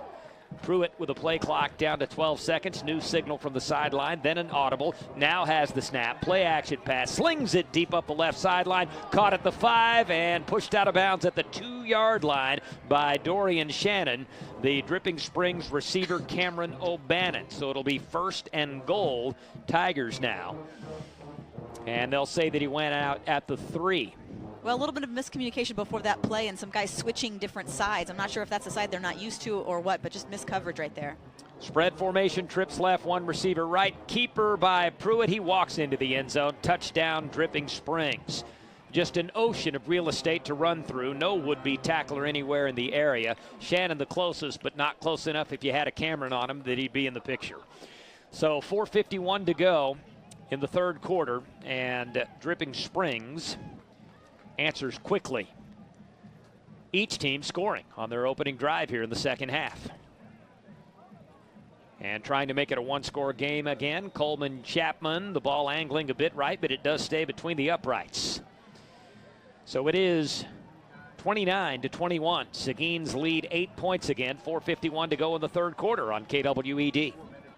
Awkwardly bouncing kickoff, and it lands in the hands of Dorian Shannon. He takes it on the high hop, and he works his way across the 20 to the 22-yard line before he's finally tackled. So Dripping Springs answering the Seguin touchdown, each team scoring on its opening possession of the 3rd quarter. The Dripping Springs drive, 8 plays, 70 yards. The 3-yard touchdown run by Tanner Pruitt at the end of it. So Seguin now leading 29-21. And they'll begin this drive 1st and 10 at their own 22-yard line. Anthony Gonzalez working out of the gun. Shannon and Berkeley with him in the backfield. 2 receivers right, 1 to the left. Tavon Williams in the game now. He'll split out to the left side. Hand off Berkeley on a misdirection play. Big seam, 30, 35 to the 40. Into the secondary, out across the 40. And he picks his way between the hashes all the way to the 45-yard line. 23-yard carry by Jacob Berkeley on 1st down. And Cole Cavender with the tackle in the Dripping Springs secondary. Gosh, he is just so fast. I mean, he's just threading the needle to get through the offensive line, and then nobody can catch him. And until the safety just happens to come off of his guy and is able to make that tackle. But big pickup on 1st down. 1st and 10, Seguin, their 45-yard line. The ball between the hashes for Gonzalez with Williams and Berkeley in the backfield. 2 receivers right, 1 to the left. Play action fake, throw over the middle, caught, no. Low and incomplete. Dylan Gutierrez, did he come up with the grab? Wow, okay. That ball trapped, it looked like to me, at the 41-yard line in Drip territory, but the official says that's a catch. Seguin will take it. I think it got tipped, Mike, at the line, so it kind of came out a little funky, and Gutierrez able to get underneath it. You're right, though. So it is 1st and 10. Seguin at the 41 of Dripping Springs, and they're going up tempo. 2 receivers right, tight end left. Tavon Williams in the backfield along with Berkeley. Handoff Berkeley. Big crease up the middle. 35-30, and he is upended inside the 30 down to the 26-yard line. A 15-yard gain by Jacob Berkeley. Josh Young with the tackle. Berkeley getting stronger and stronger as this game moves along. Yeah, what a game. I mean, game of the year so far for him tonight. Trips right. Tight formation on the left. Gonzalez in the gun. Another give to Berkeley. Looking for a crease on the right side. He picks his way down to the 22. A 4-yard pickup on the play. And Josh Young again with the tackle. The free safety coming up from the secondary to help out. And Seguin will bring Tavon Williams to the sideline now and go with a spread look. They went with 2 running backs for most of this drive, but now it's St. John Riojas and Jordan Parker, the receivers on the left. They've got Dalen Rivers on the right. Gutierrez, the H-back on the left side of the formation. Berkeley on the right with Gonzalez in the pistol. And it is 2nd down and 6 at the Drip 22-yard line. Gonzalez back to pass, pressure coming. He's in trouble. Scrambling right, and he'll throw it into the turf over near the right sideline after escaping the tackle box. Hayden Dahl, the linebacker, coming in on the blitz and almost able to bring down Anthony Gonzalez, but he escaped to save the lost yardage. It'll be 3rd down and 6 now at the Dripping Springs 22 for Seguin. 2:51 to go 3rd quarter. Seguin in front 29-21, and the Mats looking to extend that lead. Parker and Riojas, the receivers on the left. Gutierrez and Rivers on the right. The running back to the left of Gonzalez is Shannon. And Gonzalez back to throw, in trouble, scrambling. Flag comes in. Gonzalez inside the 15, right sideline all the way down to the 10. More than enough for the first down, but a penalty marker down near the line of scrimmage. Could be looking at holding against Seguin. Hayden Dahl, again, the outside linebacker, causing Seguin trouble in pass protection. Well, he's had to, Mike, because number 41, Jacob Joy, who's one of their better linebackers, is out right now. He came off the field limping and is being checked out by the trainer staff on their sideline. That is a holding call against Seguin. That'll wipe away a nice scramble by Anthony Gonzalez. Jacob Berkeley checks back in at running back. And that'll move Seguin back, the 10-yard mark off to the 32. And it'll put the Mats in third down at about 16. Seguin looking at third down and 16 at the Dripping Springs 32-yard line. Trips left, one receiver right. Berkeley goes in motion out to the right. Gonzalez to the right hash back to throw. Little bubble screen here thrown behind the receiver. Complete to Riojas. He makes it back to the line of scrimmage and fights his way to the 28. Gain of 4, and that's it. Kevin Peridor with the stop there. So Seguin now looking at 4th and 12 at the 28-yard line. It would be a 45-yard field goal try for Luke De Leon. They're not going to try that. You're in no man's land. Seguin will just go for it here on 4th and 12 of the 28. Trips right. One receiver left. Gonzalez on the left hash working out of the gun. And an empty backfield. Gonzalez back. Pressure coming. Steps up in the pocket. Gonzalez will take off and run, and he'll be wrestled down inside the 25 at the 23-yard line. So Dripping Springs turning Seguin over on downs. Seguin with a holding penalty that disrupted that drive. And the Matadors turn the ball over on 4th down. Dripping Springs will take over possession. 1:52 to go, third quarter. Seguin in front, 29-21. So a promising drive stalls once Seguin moves deep into Tiger territory. Just kind of one of those things that the Matadors were dealing with early in the season. Haven't had that problem in this win streak that they've had. So something that they're going to have to talk about there on the sideline, and the Matador defense is going to have to step up. I think that was a big moment in the game here, Mike, now that it's down to a one-score game. 1:52 to go in the third quarter. 29-21. Seguin over Dripping Springs. The Tigers take over 1st and 10 at their 23-yard line. Tanner Pruitt back to pass. Fires over the middle. That's caught by Ty Kotz on a deep slant. He's out across the 40 to the 42 with a 19-yard gain. Desmond Smith able to make the stop on the secondary. And if Dripping Springs can start catching passes, they had a ton of drops in the first half, and this Tiger offense could be dangerous here in the second half. It is 1st and 10 at the 42 now on their end of the field. Back to pass Pruitt, bubble screen left, that's caught by Ty Kotz. Kotz working his way out to the 45, only a 3-yard gain. Good tackle in space by Kyle Colby. 2nd down and 7, Dripping Springs coming up at their 45. Got a little bit of jabbering going on by the two lines that are out there right now, and they're out there just playing a hard game tonight. A little bit better pressure in the backfield that time, and I thought I saw a hold or two, but Dripping Springs gets away with one right there. Trips right, one receiver left. Tanner Pruitt in the gun.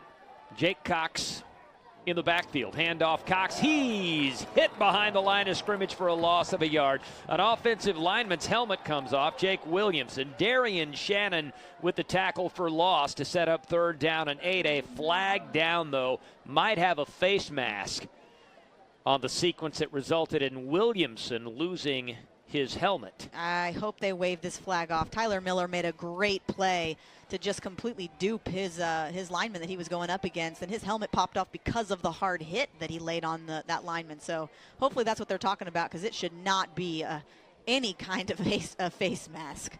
Well, there is a flag down. The officials are talking about it.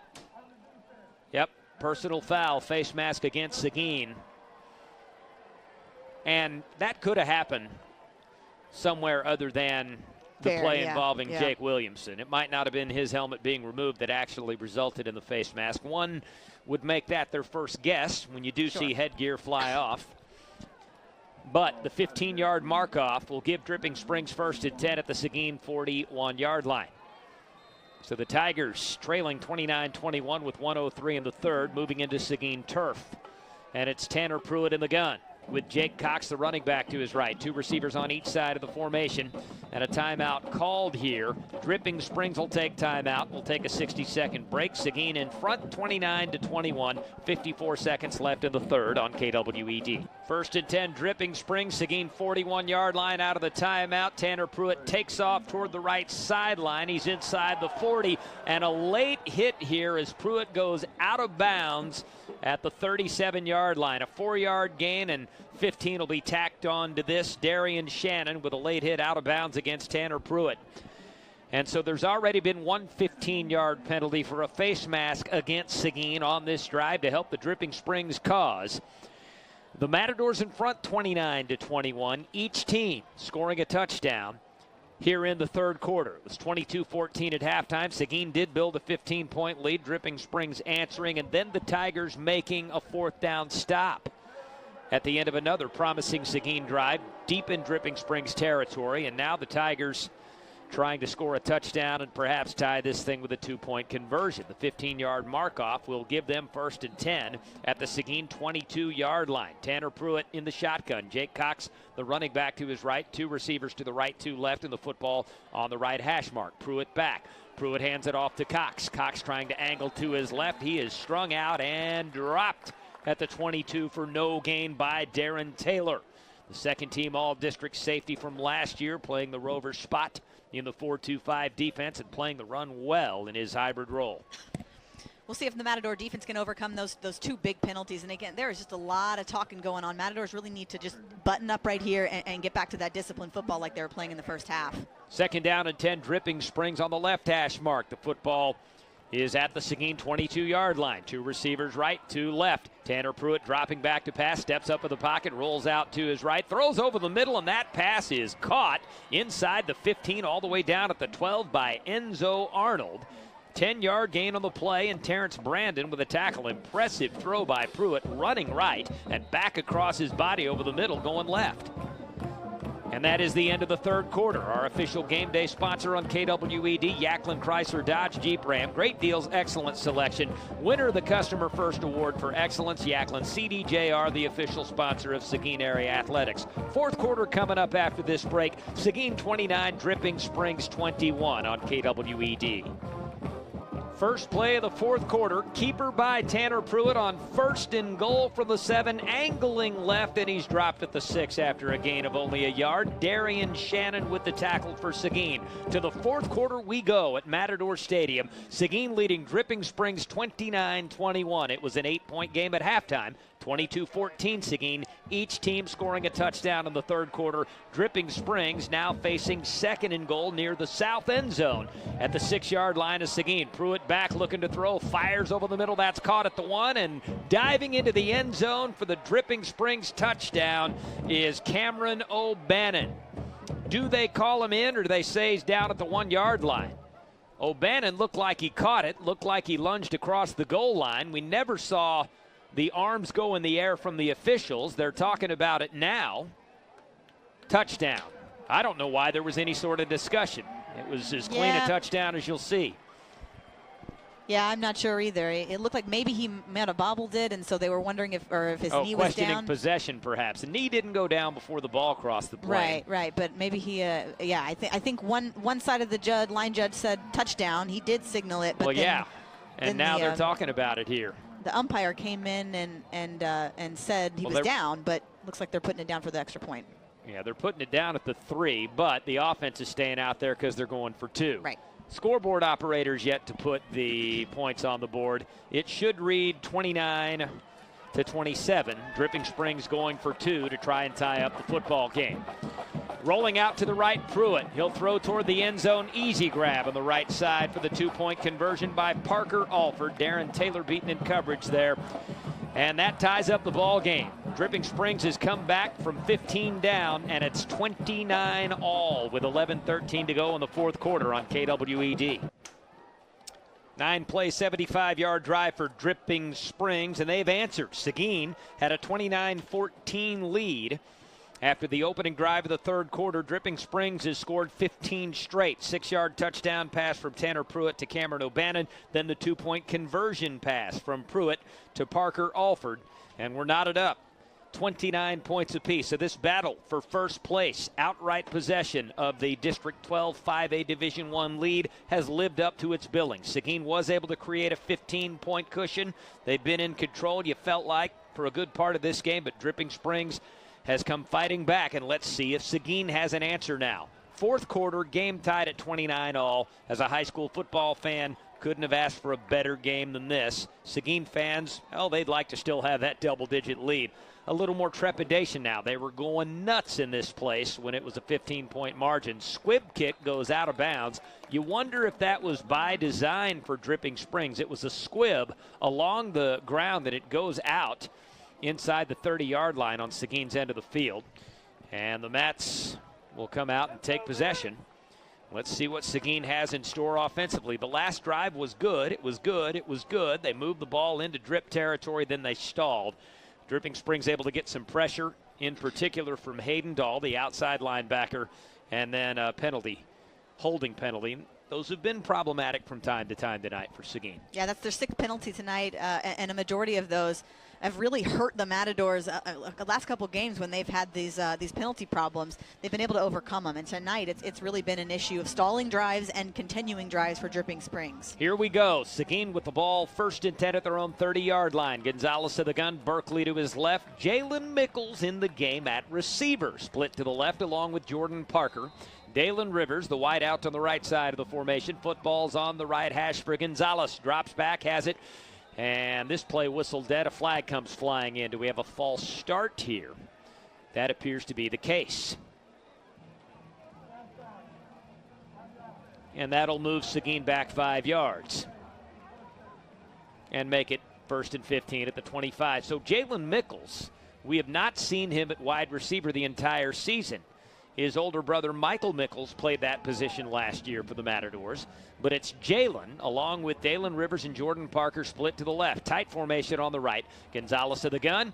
Gonzalez will hand it off to Berkeley. Berkeley going left and nowhere to go. They've adjusted to that misdirection play where Gonzalez starts to the right, hands it off to Berkeley across the grain, coming back to the left. He's dropped for a loss back at the 24-yard line. A loss of 1 on the play. There is an injured Tiger down on the field. That's Kevin Peridor, the defensive tackle. Seguin's looking at 2nd down and 16 when they do take care of this injury. Peridor's fine, being helped up by a trainer. Well, he's fine in the sense that he hopped to his feet quickly, but he is not fine in the sense that he is limping. Well, the way he's flexing that foot might just be a cramp. The way he came down, he made that tackle in the backfield, and the way he came down kind of with a stiff leg. Hope he's all right. Obviously made some big plays for Dripping Springs defense tonight, and he'll go off for this play. And if it is cramps, then obviously we'll be back. 2nd down and 16, Seguin at their 24-yard line. 2 receivers to the right, Gutierrez and Rivers. On the left side of the formation, Parker. And a tight formation on the right. Gonzalez working out of the gun. Shannon, the running back, to his right. Gonzalez rolling out to his right. Misdirection handoff to Shannon. Shannon angling toward the left sideline. 25-30, 35 up to the 40. Cut back lane over the middle across the 40. And he's all the way up to the 42-yard line with an 18-yard pickup. And that's enough for a Seguin 1st down. So they overcome the false start and the lost yardage play to earn a fresh set of downs. Cole Cavender, the tackle in the secondary. 41's where they mark it. 1st and 10, Seguin their own 41. 2 receivers on each side of the formation. Gonzalez back to pass. He'll hand it off to Shannon instead on a delayed handoff. Shannon angling toward the right, makes it across the line of scrimmage and out to the 44. A 3-yard pickup on the play. Adam Allman with a tackle for Dripping Springs. He's been a busy man for the Tigers linebacking core here in the second half. The Matadors have really got to switch this momentum. They're moving the ball right now, but maybe they're going to take a shot somewhere in here to try to switch momentum back for their fans. 2nd down and 7, 44-yard line for Seguin on their end of the field. Gonzalez out of the gun. Shannon, the running back. Delayed fake here. Gonzalez now takes off and runs with the football, and he slides across midfield. Let's see where the knee went down. They'll say at the 48. That's enough for a 1st down. He picked up 7 to move the chains. Andre Flores Perry with a tackle for Dripping Springs, the closest man to Gonzalez as he slid to the turf. 9:50 to go, 4th quarter. Seguin 29, Dripping Springs 29. And the Matadors have it 1st and 10 at the Tiger 48-yard line. 2 receivers right, 2 left. Shannon the lone setback to the left of Gonzalez near the left hash. Gonzalez back, play fake, throws over the middle, caught by Mickles. Mickles with first down yardage, and Mickles tackled at the 31-yard line after a 17-yard gain. Hey, Jalen Mickles can catch the football too. Jacob Joy there with a tackle for Dripping Springs, and a flag comes in after the play. A couple flags. I think we're going to get some extracurricular at least after the play. Well, you hope it's offsetting against both teams. At the very least, yeah.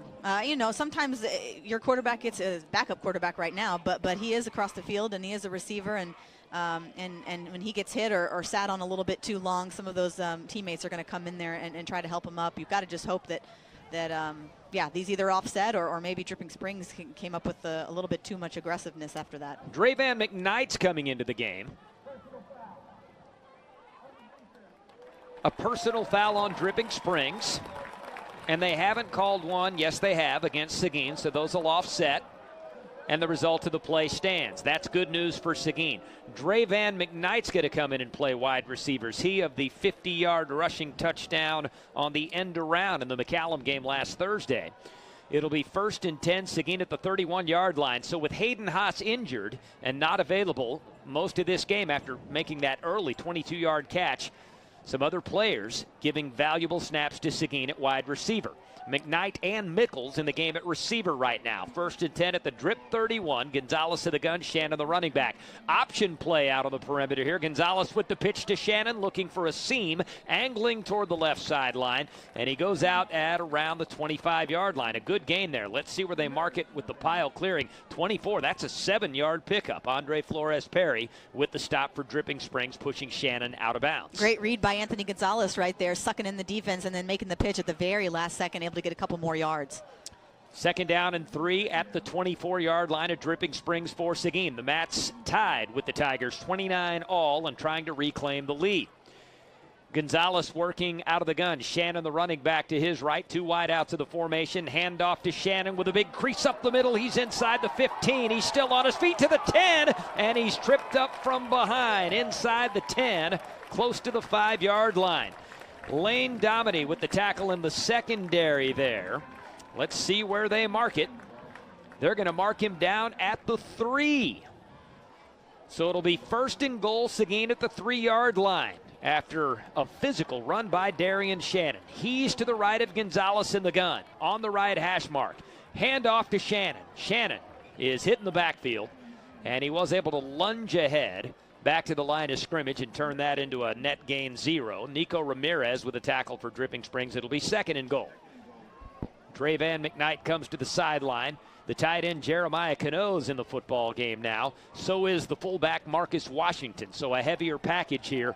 Anthony Gonzalez steps under center. Shannon and Berkeley in the backfield. Only one wide receiver here. Handoff on the left is Shannon. He's wrestled down near the goal line, but he crossed the plane. Touchdown, Matadors. Darian Shannon reclaims the lead for Seguin.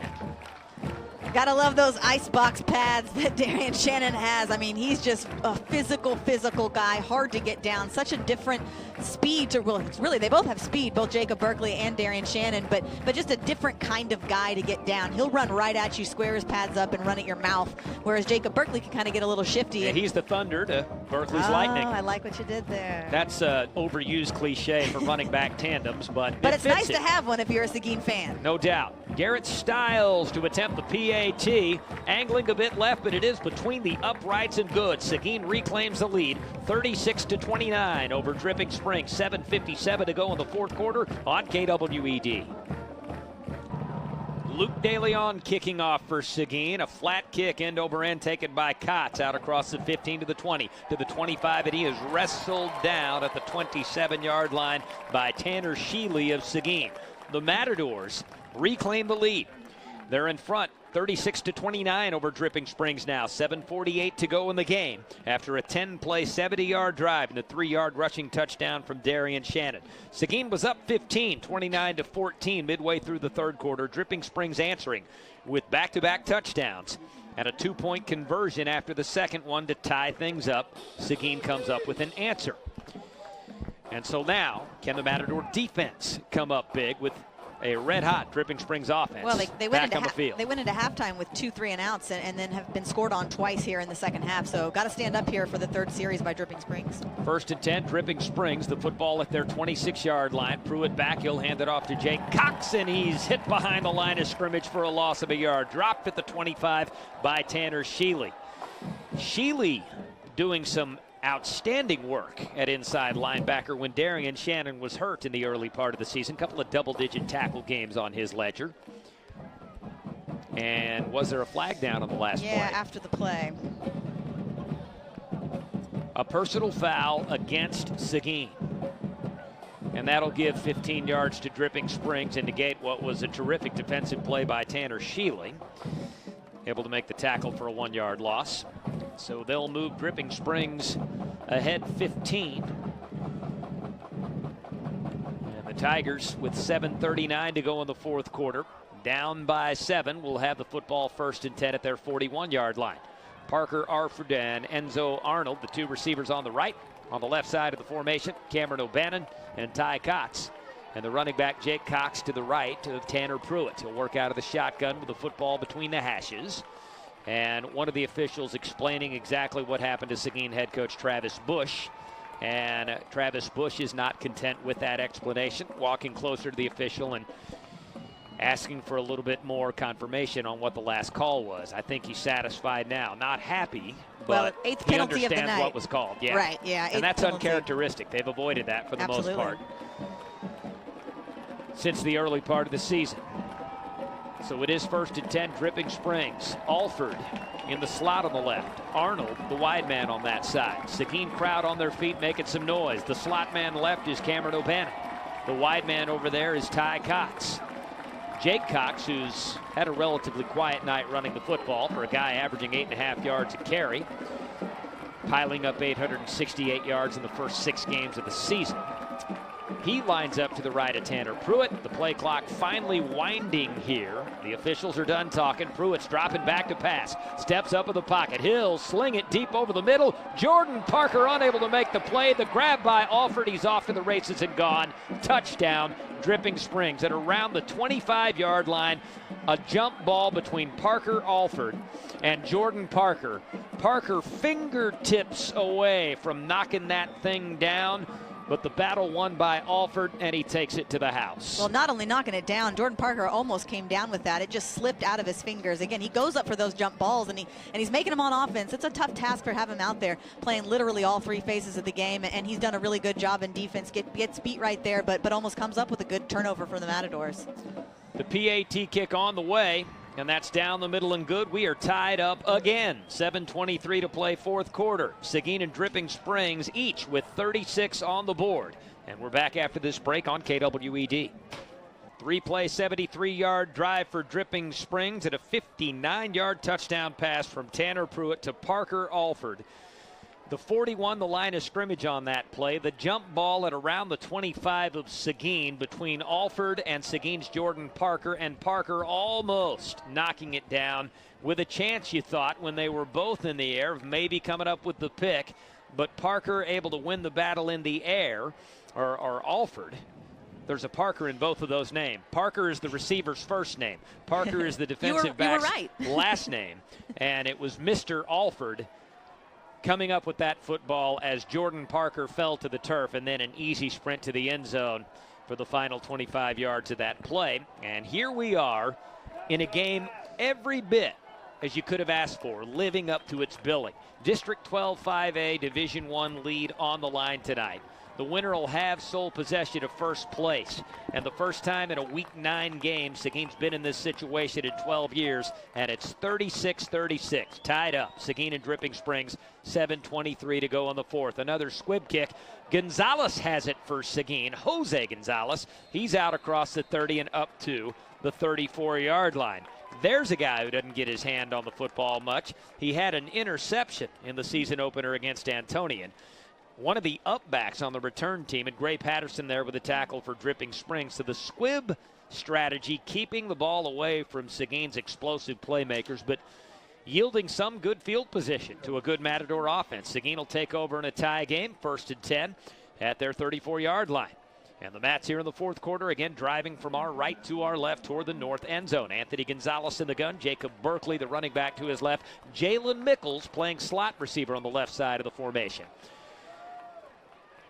Gonzalez with a play fake, dropping back, rolling out right, scrambling around, throwing right, incomplete. He had Jalen Mickles open at the 45-yard line for what would have been at least an 11-yard gain, but the ball thrown just a tad behind Mickles, and he couldn't come up with a catch. So it'll be 2nd down and 10. Well, we might be seeing that play coming up again. Jalen Mickles ran free the entire time that he was running. His defensive back, the cornerback that was guarding him, completely behind him, and Anthony Gonzalez just didn't see him in time. Trips left, one receiver right, Gonzalez in the gun, Berkeley the running back. 2nd and 10, Seguin, their 34-yard line. Handoff Jacob Berkeley with a crease on the left side, breaking tackles. He's into the secondary, 40, 45, and all the way out to the 47-yard line. 13-yard gain for Berkeley. 1st down, Seguin. Cole Cavender with the tackle for Dripping Springs, and the Mats quickening the tempo. Right back in formation, ready to snap it. 1st and 10 at their own 47. Another handoff to Berkeley. He's wrestled down from behind at the line of scrimmage. Maybe a yard gain, and that's it. Hayden Dahl, who has been a disruptive force at his outside linebacker spot for Dripping Springs. No gain on the play, and it's 2nd down and 10. He actually came all the way from the other side of the field behind the line of scrimmage and got Jacob Berkeley from behind. Really nice player out there, and he's out there making plays. Jacob Berkeley, though, that run before really showed his strength. Tavon Williams in the game at running back, 27 carries, 288 yards, 3 touchdowns this year. He'll work to the left of Anthony Gonzalez on 2nd and 10 at the Seguin 47. Play fake, Gonzalez throws over the middle, caught by Gutierrez. He's at the 35. He's all the way down to the 33 of Dripping Springs. A 20-yard gain, Nico Ramirez. Able to make the stop for Dripping Springs, and a fresh set of downs for Seguin in Tiger territory. So the Mats go with Dylan Gutierrez and Dalen Rivers on the right, Mickles and Parker on the left. Tavon Williams, the running back. Gonzalez working out of the gun, right hash mark at the Drip 33 for Seguin. Gonzalez with the shotgun snap. Play fake, rolling out right. He'll throw it just as he is hit. Was that an interception? Yes. A sliding, diving pick at the 23-yard line. Dripping Springs coming up with the turnover. Gonzalez just trying to throw the football away. And that interception made by Lance Dominy. Dominy with a pick for a touchdown. Returned for a touchdown on the win over Lanier last week. And he comes up with a huge interception. Gonzalez flushed out of the pocket under pressure. Might have been trying to throw the ball away, but not quite enough behind that throw to send it out of bounds. And a diving interception by Dominy. When he's going to want back to just throw out of bounds, trying to make a little bit too much happen right there. And unfortunate mistake. First turnover of the night, one of the talking points in the pregame. Yeah. 1st and 10, Dripping Springs at their 23-yard line. Seguin and Drip tied up at 36 all. And this play's whistled dead immediately after the snap. May have a false start here on Dripping Springs as multiple flags come flying in. Definitely had some Matadors crossing that line, but maybe they were drawn off. Otherwise, you'd think they would have just let the play go unless there was a clear path to the quarterback. So a tie ball game with 5:52 to go in the fourth quarter. Seguin and Dripping Springs 36 all. Seguin with a promising drive going, but then Anthony Gonzalez throwing just his 4th interception of the season. Beg your pardon, his 3rd. And a false start against Dripping Springs. It's their 6th penalty tonight, too. It's not like it's been a super clean game by either team. A couple of really bad personal foul calls from both sides, and then these nitpicky pre-snap penalties that no coach likes to see. So it'll be 1st and 15 now after the rare Seguin turnover. Matadors have not had that problem terribly much this season. They're 11th of the year. They had that fumble late in the game last week that really didn't have any kind of impact on the game with right. the backups in. But before that, I really can't think of the last time there was a turnover. Well, you had the early interception against Travis here. Anthony Gonzalez on his first play, and that didn't end up mattering. Seguin got the pick 6 by Terrence Brandon and the punt return by Jordan Parker in the first half, and still had 28 points on the board by the end of the first quarter that night in the blowout of Austin Travis. Yeah, so that was Gonzalez's first consequential turnover, if you will. It is now 1st and 15 after the false start penalty. Dripping Springs move back to their 18-yard line. Tanner Pruitt in the gun. Cox, the running back, to his left, 4 wideouts. Pruitt looking to pass, throws to his right. He has a man, and the grab by O'Bannon across midfield. 45, dragged down from behind inside the 40 of Seguin, and he makes it all the way down to the 39-yard line. That's a 43-yard gain. Jordan Parker with a face mask to bring down the receiver O'Bannon, and that'll add yardage to the play. So Dripping Springs with an opportunity to take a fourth quarter lead now. Well, tough break for Jordan Parker. We've been talking about him all night. Again, all sides of the ball. That he's been making plays everywhere. And he's limping. He's limping. He came up a little gimpy, but unfortunate on the face mask call right there. He did get beat in coverage and then able to recover and make the tackle immediately once the ball was caught. But how he happened to grab on to the receiver just happened to be near a face mask, but completely not on purpose right there. Penalty mark-off moves it up to the 24-yard line. So it'll be 1st and 10 Dripping Springs as they settle on the spot at the 24 of Seguin. Trips left, 1 receiver right. Tanner Pruitt back to pass. Rolls out right. Throws right sideline. That pass incomplete. Almost picked, with Terrence Brandon and Dorian Shannon having a chance to come up with that juggled football as it was broken up. Went through the hands of Enzo Arnold. It spent some time in the air, but it landed on the turf incomplete. The third time that the ball's kind of bouncing around, and Matadors just haven't been able to come up with the ball. Boy, they could use a turnover in the worst way now. 5:31 to go in the fourth quarter. A ton of time left. 36 all. Dripping Springs, 2nd down and 10 at the 24 of Seguin. Trips left, 1 receiver right. And a handoff here to Jake Cox. He's going nowhere.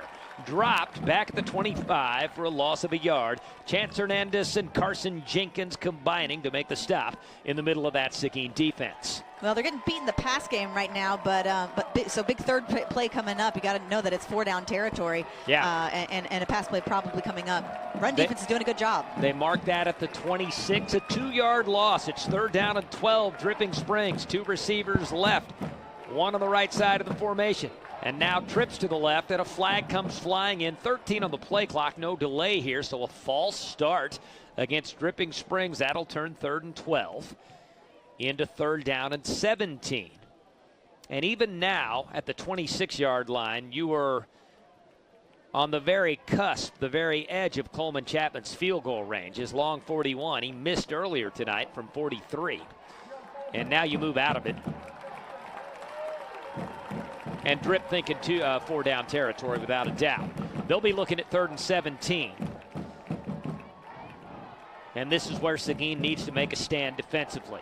3rd and 17 at the 31 of Seguin in a 36-36 ball game with 4:58 to go in the fourth quarter. Dripping Springs with Cameron O'Bannon, Enzo Arnold at receiver, and they'll move to opposite sides of the formation. O'Bannon left, Arnold right. Parker Alford, the slot receiver, on the right. Ty Cox, the wide receiver, on the left. Pruitt with Cox in the backfield, dropping back, looking to throw. Fires to his left. That's caught at the 20-yard line. Cox tackled immediately at the 20 with an 11-yard gain. That makes it 4th and 6.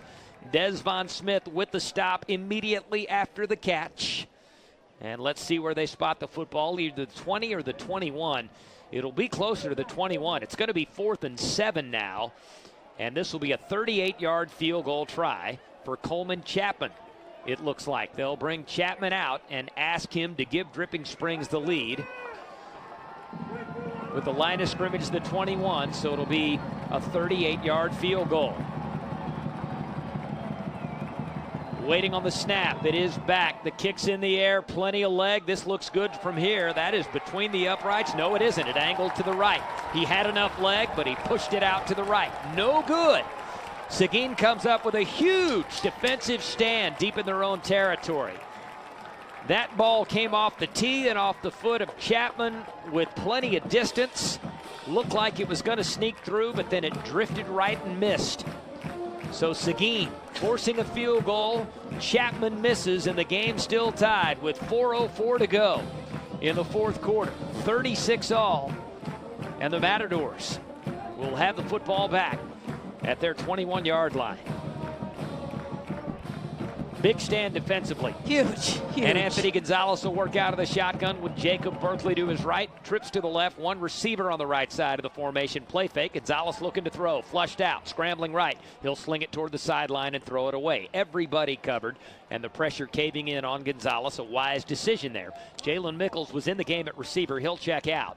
And they'll send Darian Shannon in. So it'll be Shannon and Berkeley, 2 running backs. But Berkeley is effectively a wide receiver if you choose to use him that way with his route running skills. He'll work to the right side of Gonzalez and Shannon to the left in the double wing shotgun.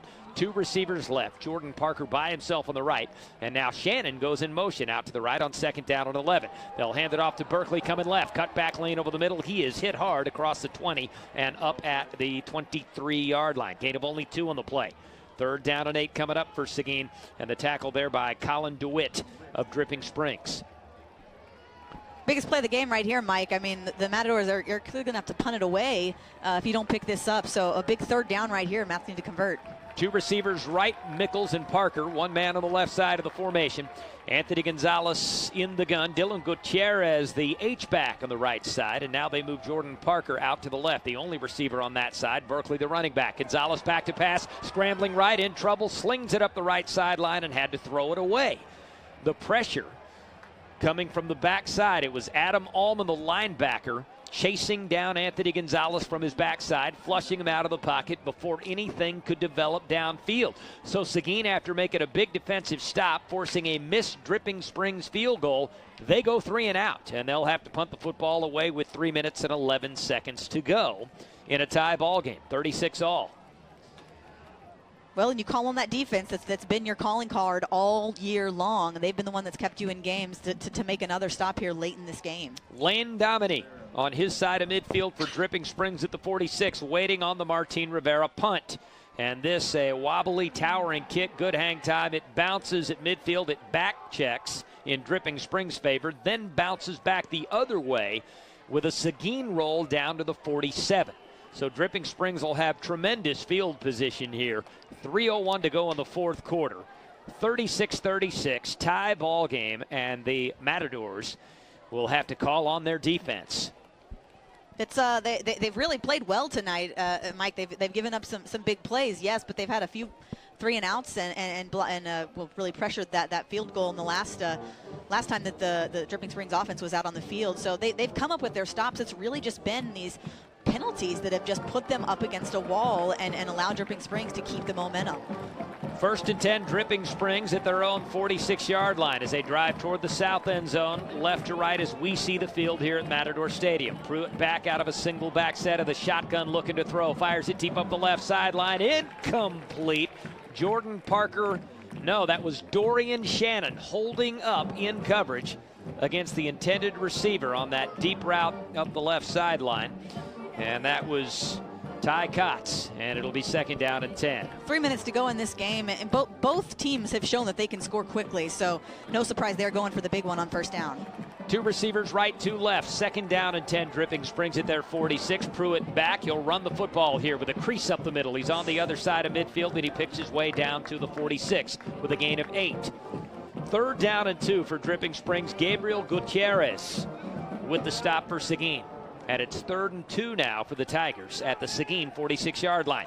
2:35 showing on the clock in a 36-36 ball game. Trips left, 1 receiver right. Jake Cox, a running back to the right side of Tanner Pruitt. Pruitt on the quarterback keeper again, and he lunges ahead, and he'll pick up the 1st down. Based on the initial spot, makes it to the 43. He needed 2. He gained 3. Fresh set of downs here for Dripping Springs, and Chance Brewster with the stop for Seguin. So 1st and 10 Tigers, and the clock at 2:17 now. They'll stop it briefly to move the chains. Something to note, Mike, Dripping Springs has been in a couple of close games. The Matadors really haven't since early on in the season. So see if they can stand up here and prove something. 1st and 10, 43-yard line of Seguin for Dripping Springs. Pruitt back. He'll hand it off to Jake Cox, looking for a crease along the left side, and he works his way down to the 40, a gain of 3. And Kyle Colby with the tackle between the hashes and numbers. 2nd down and 7 now at the 40-yard line of Seguin for Dripping Springs. Under 2 minutes, 150 and moving. When does Seguin think about using timeouts here? Well, They've got all 3 left. You're tied, and you're under a minute left. Thankfully, we're not paid to figure that out. So right. that's why I asked Bush. the question and didn't make a statement. 2 receivers on each side of the formation. Left hash mark. Pruitt out of the gun. 1 back. Pruitt with a crease on the right side. 35. He's to the 30. And he trips and goes down at the 32-yard line. That's enough for a first down. He needed 8. He picked up 9. And Terrence Brandon, the closest defender there for Seguin. So 1st and 10, Dripping Springs at the 32 of Seguin in a tie ball game. The clock moving under 1:20 and moving here in the 4th quarter. 36 under the Seguin and Dripping Springs logos on the Jumbotron scoreboard here at Matador Stadium.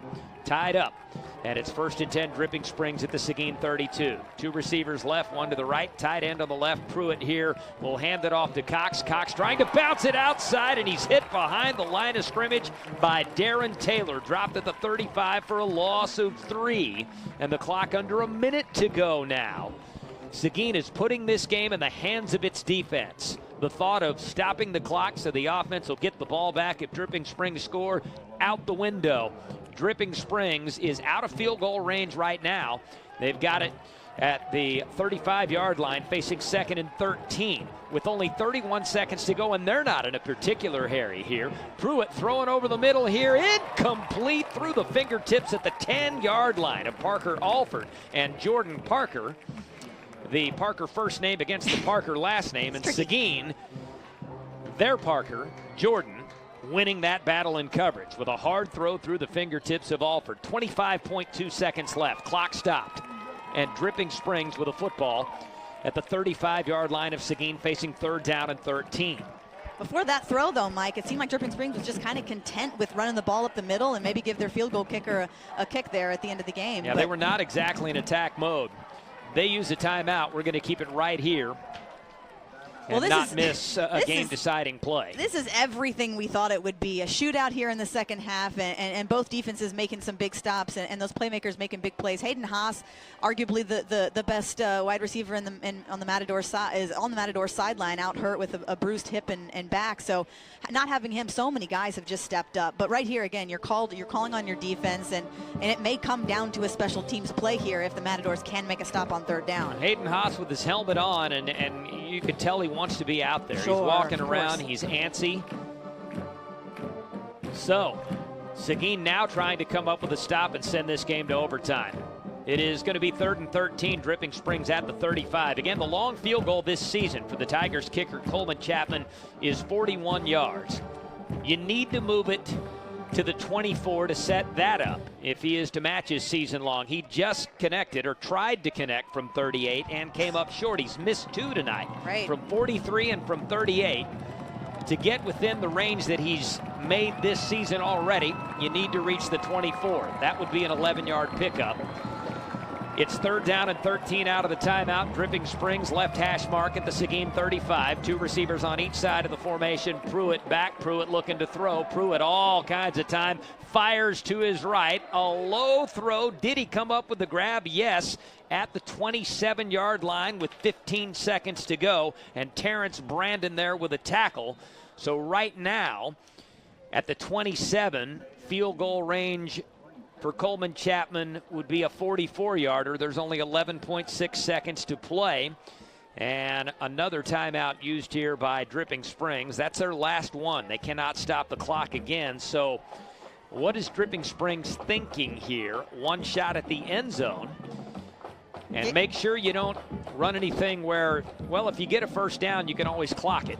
If you do something quick and it's a short gain, then you have to hustle to the line of scrimmage, spike the football to clock it, and leave your kicker time to attempt a game-winning field goal. Dripping Springs really hasn't done that. I mean, they've gotten these, they've picking up these any kind of these short yardages on the ground. The passes have really been big plays down the field. So any kind of a slant up the middle or out to the sideline, they really haven't seen it tonight. And it is 4th down here. Exactly. So if you try that and it's incomplete, the ball turns over on downs, you're going to overtime. Will they ask their kicker Coleman Chapman to connect from 44? That would be a season long for him after missing twice tonight from 43 and 38. Yeah, and the last time he was out here was right around that area, kicking into the south end zone. So something to think about. Looks like they are going to, Mike. Dripping Springs will try to kick a field goal. It will not be Coleman Chapman. It'll be Desi De La Cruz, who is not connected on a field goal this season. He's 4 for 4 on PATs. Desi De La Cruz will try to connect on the go-ahead field goal from 44 yards. The holder here is Ryan Davenport. Seguin's going to call timeout. They've got 3 left. Why not try to ice the kicker? Well, and do you look for a fake maybe? I mean, you're throwing a new kicker out there that hasn't made a field goal yet. Is right. that something just to make the Matadors think and call one of those timeouts? That now would be the time. Since you are tied, you're not trying to catch back up to the Matadors and take the lead. Desi De La Cruz has attempted 4 PATs. He's not tried a field goal this season. He's been the kickoff specialist. They've used 4 kickers to kick their PATs. 4 kickers combining to go 44 of 46 coming into this game. They've settled on Coleman Chapman, obviously, and he's been good in that role, 29 of 30. Before tonight, he was 4 for 4. Hadn't missed a field goal this season with a long of 41. He's missed from 43 and 38.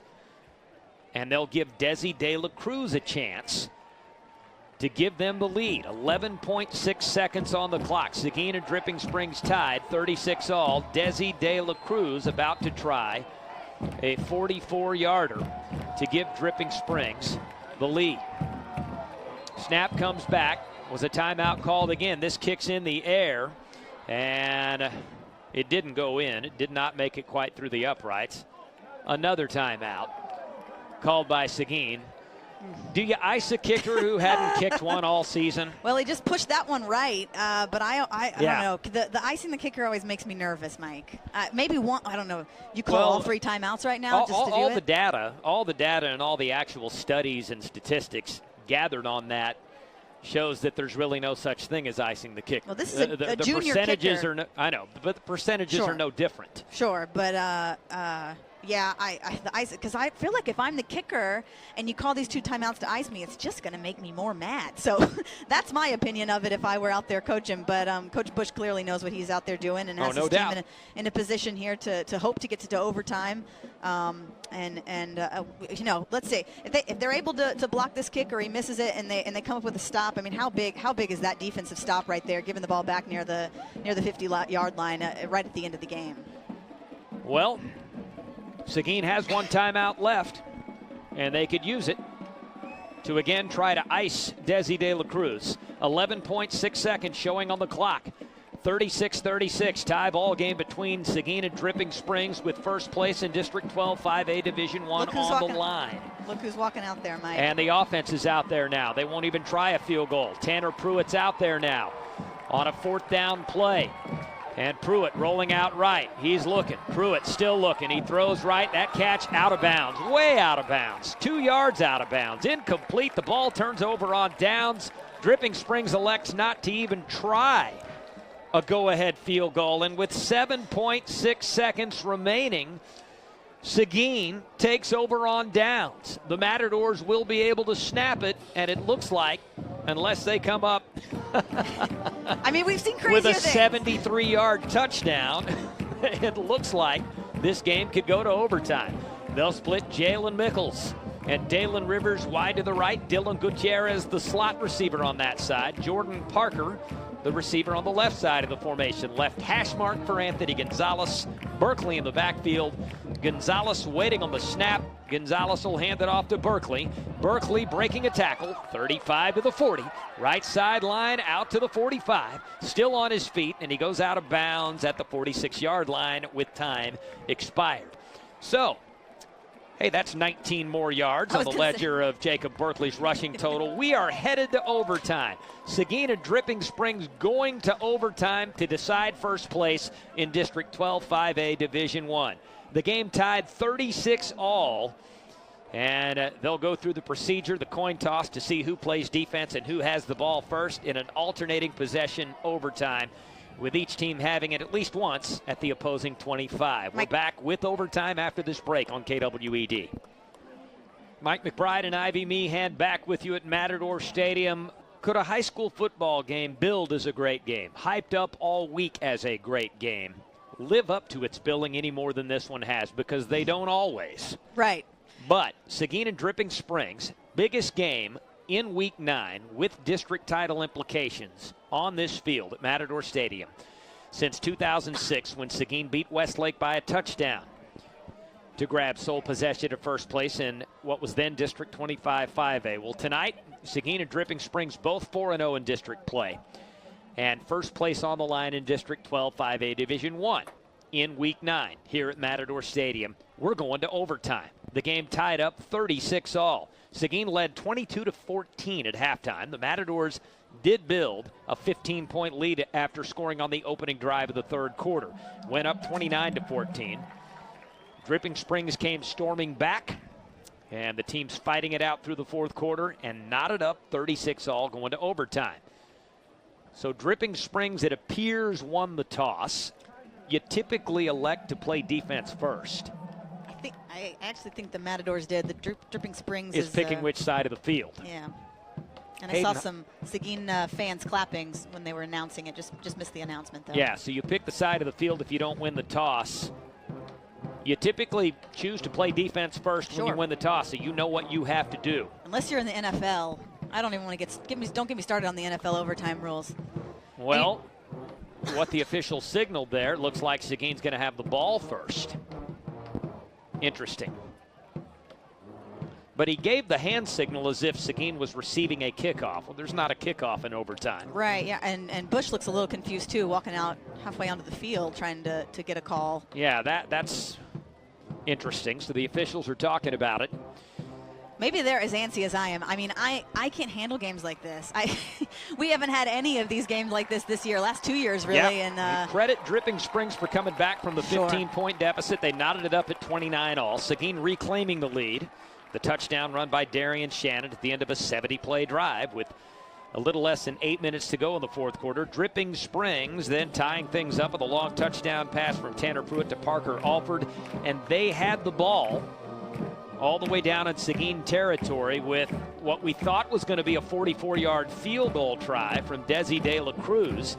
Seguin used 2 timeouts to ice him, and then they finally bring the offense back out on that 4th and 5 play, and an incomplete pass turned the ball over on downs, and that's why we're in overtime. Seguin will play defense first, so I don't know why they gave that receiving a kickoff hand signal in Seguin's direction.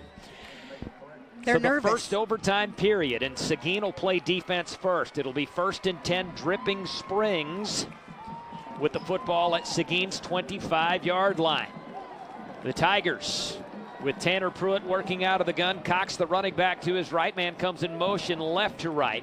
And the handoff goes to Cox. He's got a crease on the left side, and he's tripped up at around the 22-yard line. Made it down to the 21 on the final dive. 4-yard gain. Kyle Colby with the tackle. 2nd down and 6, Dripping Springs. Maybe a touchdown saving tackle by Kyle Colby. He's had 2 of those tonight that I can remember.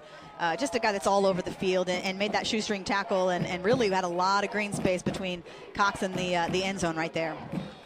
The only clock that matters now is the play clock on each snap. It is 2nd down and 6 in the first overtime period. Dripping Springs at the 21 of Seguin. Again, man in motion left to right, 4 receiver set. Pruitt on the keeper.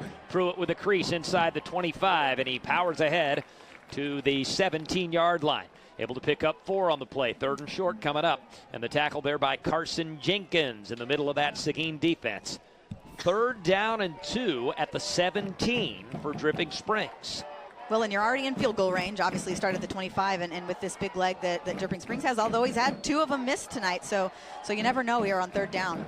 Trips to the right, tight formation left. Pruitt to the gun. Cox to his right. 3rd down and 2. 17 is Seguin. And a keeper here by Pruitt. Angling to the right, fighting ahead. Works his way toward the 15. He is stood up, driven backwards. This is going to be awfully, awfully close. A terrific job of stopping the momentum of Pruitt by Darian Shannon, and then multiple teammates flying to the football to help him out. On the initial spot, he looks short by a half yard. This should be 4th, and about a half yard to go. And boy, that's a generous looking spot now that they clear it on the right hash mark. But the nose of the football is completely shy of that 15-yard line. It's 4th down. Yeah, very generous spot. I guess they gave him a little bit of forward progress. And Tanner Pruitt came out of that with about 6 Matadors on top of him, holding his right arm. So something to look at here. Obviously just going to probably sneak it forward, but maybe something to come later. Penalty flag comes flying in. A penalty flag comes flying in. Will this turn it into 4th and 6? Substitution penalty. Huge. Wow. On Dripping Springs. Wow. Illegal substitution. So 4th and about a foot becomes 4th and a full 5 yards and a little bit of change on top of that. They move it back. The ball's just outside the 20 now. Need to reach the 15. And now Dripping Springs, it looks like, will try to take the lead with a field goal. The line of scrimmage here, we'll call it the 20. This is going to be a 37-yard try by Coleman Chapman. He's missed twice tonight from 43 and 38. He'll try to put the Tigers up by 3. Snap back, hold down, kick pressured, angling left, waiting for the signal. That's good. A clutch field goal for Dripping Springs, but that's okay. Seguin can win this game with a touchdown. Well, great stop there on third down, and then that penalty obviously pushes them back. That penalty was a little suspicious. It's kind of strange. A lot of players around Tanner Pruitt making sure he's okay, and it's almost like they just lost track of time and lost track of who was on the field, and made that kick a little bit harder. Obviously, he boots it through, but yeah, definitely sets the Matadors up here to go ahead and take the win here tonight. 39-36. 3-point lead for Dripping Springs over Seguin in the first overtime period. And now the Matador offense will come out. Hayden Haas is in the football game. And it's 1st and 10 Seguin with a football at the 25-yard line of Dripping Springs. And again, on the south end of the field. Anthony Gonzalez in the gun. Gutierrez in motion. Gonzalez rolling out, looking to throw. Screen pass. Complete to Berkeley, 20, and he's tripped up inside the 20 and around the 17-yard line. An 8-yard gain. Nico Ramirez of Dripping Springs able to make the tackle. Ooh. If he slips that one, he's at least getting closer to the end zone, but definitely a shifty back out there in Berkeley. Now you got Dorian Shannon in the backfield also. 2nd down and 2, 17-yard line of Dripping Springs for Seguin. Parker in motion this time. Handoff Shannon. Shannon going right, lunging ahead, and a similar situation to what Dripping Springs faced here. He stopped just shy of the 15. It's going to be 3rd down and less than a yard to go. Colin DeWitt with an impressive tackle to bring down Shannon and keep him just shy of that 1st down marker. Seguin's saying they picked up the 1st down. Hayden Haas is campaigning for that 1st down, but it's going to be short. But it's 3rd down. 3rd and inches just outside the 15 for Seguin. Shannon will come off the field. Jeremiah Cano will too. Hayden Haas in the game at receiver. Shannon comes back out with Cano. So 2 running backs and a tight end in this ball game in the first overtime period. Anthony Gonzalez in the gun. Seguin's going to take a timeout here. All kinds of disorganization there, and Seguin takes timeout. 3rd and inches just outside the 15 for Seguin. So Dripping Springs has taken the lead here in overtime, 39-36 on a 37-yard field goal by Coleman Chapman. And boy, you have to credit the Seguin defense because Dripping Springs got 8 yards on 1st down. They were looking at 2nd and 2. And then they're looking at 4th and inches, and then a huge penalty, big penalty to move them back 5 yards. And that 4th down becomes a different decision then. Exactly. They were about to go for it, try to power ahead for the 1st down. To Coleman Chapman's credit, after missing 2 field goals tonight, he connects to give Dripping Springs the lead, 39-36. And now Seguin with its first overtime possession. And they're looking at 3rd and inches at the 15-yard line after calling a timeout here because there was just too much confusion out there. Guys not sure where they were lining up or what the play call was, and the play clock winding down. And that is the one clock that's a huge factor still in overtime. You don't want to take a delay a game. Move yourself back 5. And again, Seguin hasn't been in any of these close games, maybe since New Braunfels when they made that comeback, but still it was a 2-touchdown game late. So these late game decisions and overtime decisions, the Matadors, this is all new territory for them. 3rd and inches, 15-yard line. Gonzalez under center, 3 backs behind him in a full house near slot T look here. They hand it off and bouncing across the line and over The 15 to the 14 with a first down is Berkeley on the second effort. Jacob Joy with a tackle. He was hit behind the line of scrimmage. He kept his feet moving, and he dives ahead to move the chains. 1st and 10, Seguin. 14-yard line. Gonzalez working out of the gun. Gonzalez back, handoff Darian Shannon. Shannon going left to the 10, to the 5. The Matadors win. Touchdown, Darian Shannon. Seguin wins it in overtime. Seguin wins it in overtime. The Matadors have sole possession of first place in District 12 5A Division I. This stadium is going absolutely bonkers, and Shannon's teammates are just all over him, celebrating down in the south end zone. Darian Shannon with the game-winning touchdown run in overtime. And Seguin will be the team that stays undefeated in District 12 5A Division I. Holy moly, Mike. What a game tonight for the Matadors. Dripping Springs, give them credit for the great comeback that they had in the fourth quarter, but holy moly, I don't even know what to say. The whole coaching staff ran to the end zone opposite side on the Dripping Springs sideline and mobbed Shannon. But you know what? Give credit to that offensive line, because they sealed the left side of the line that allowed Shannon to go in completely untouched. I mean, from the 15-yard line where he started running, there was a clear run.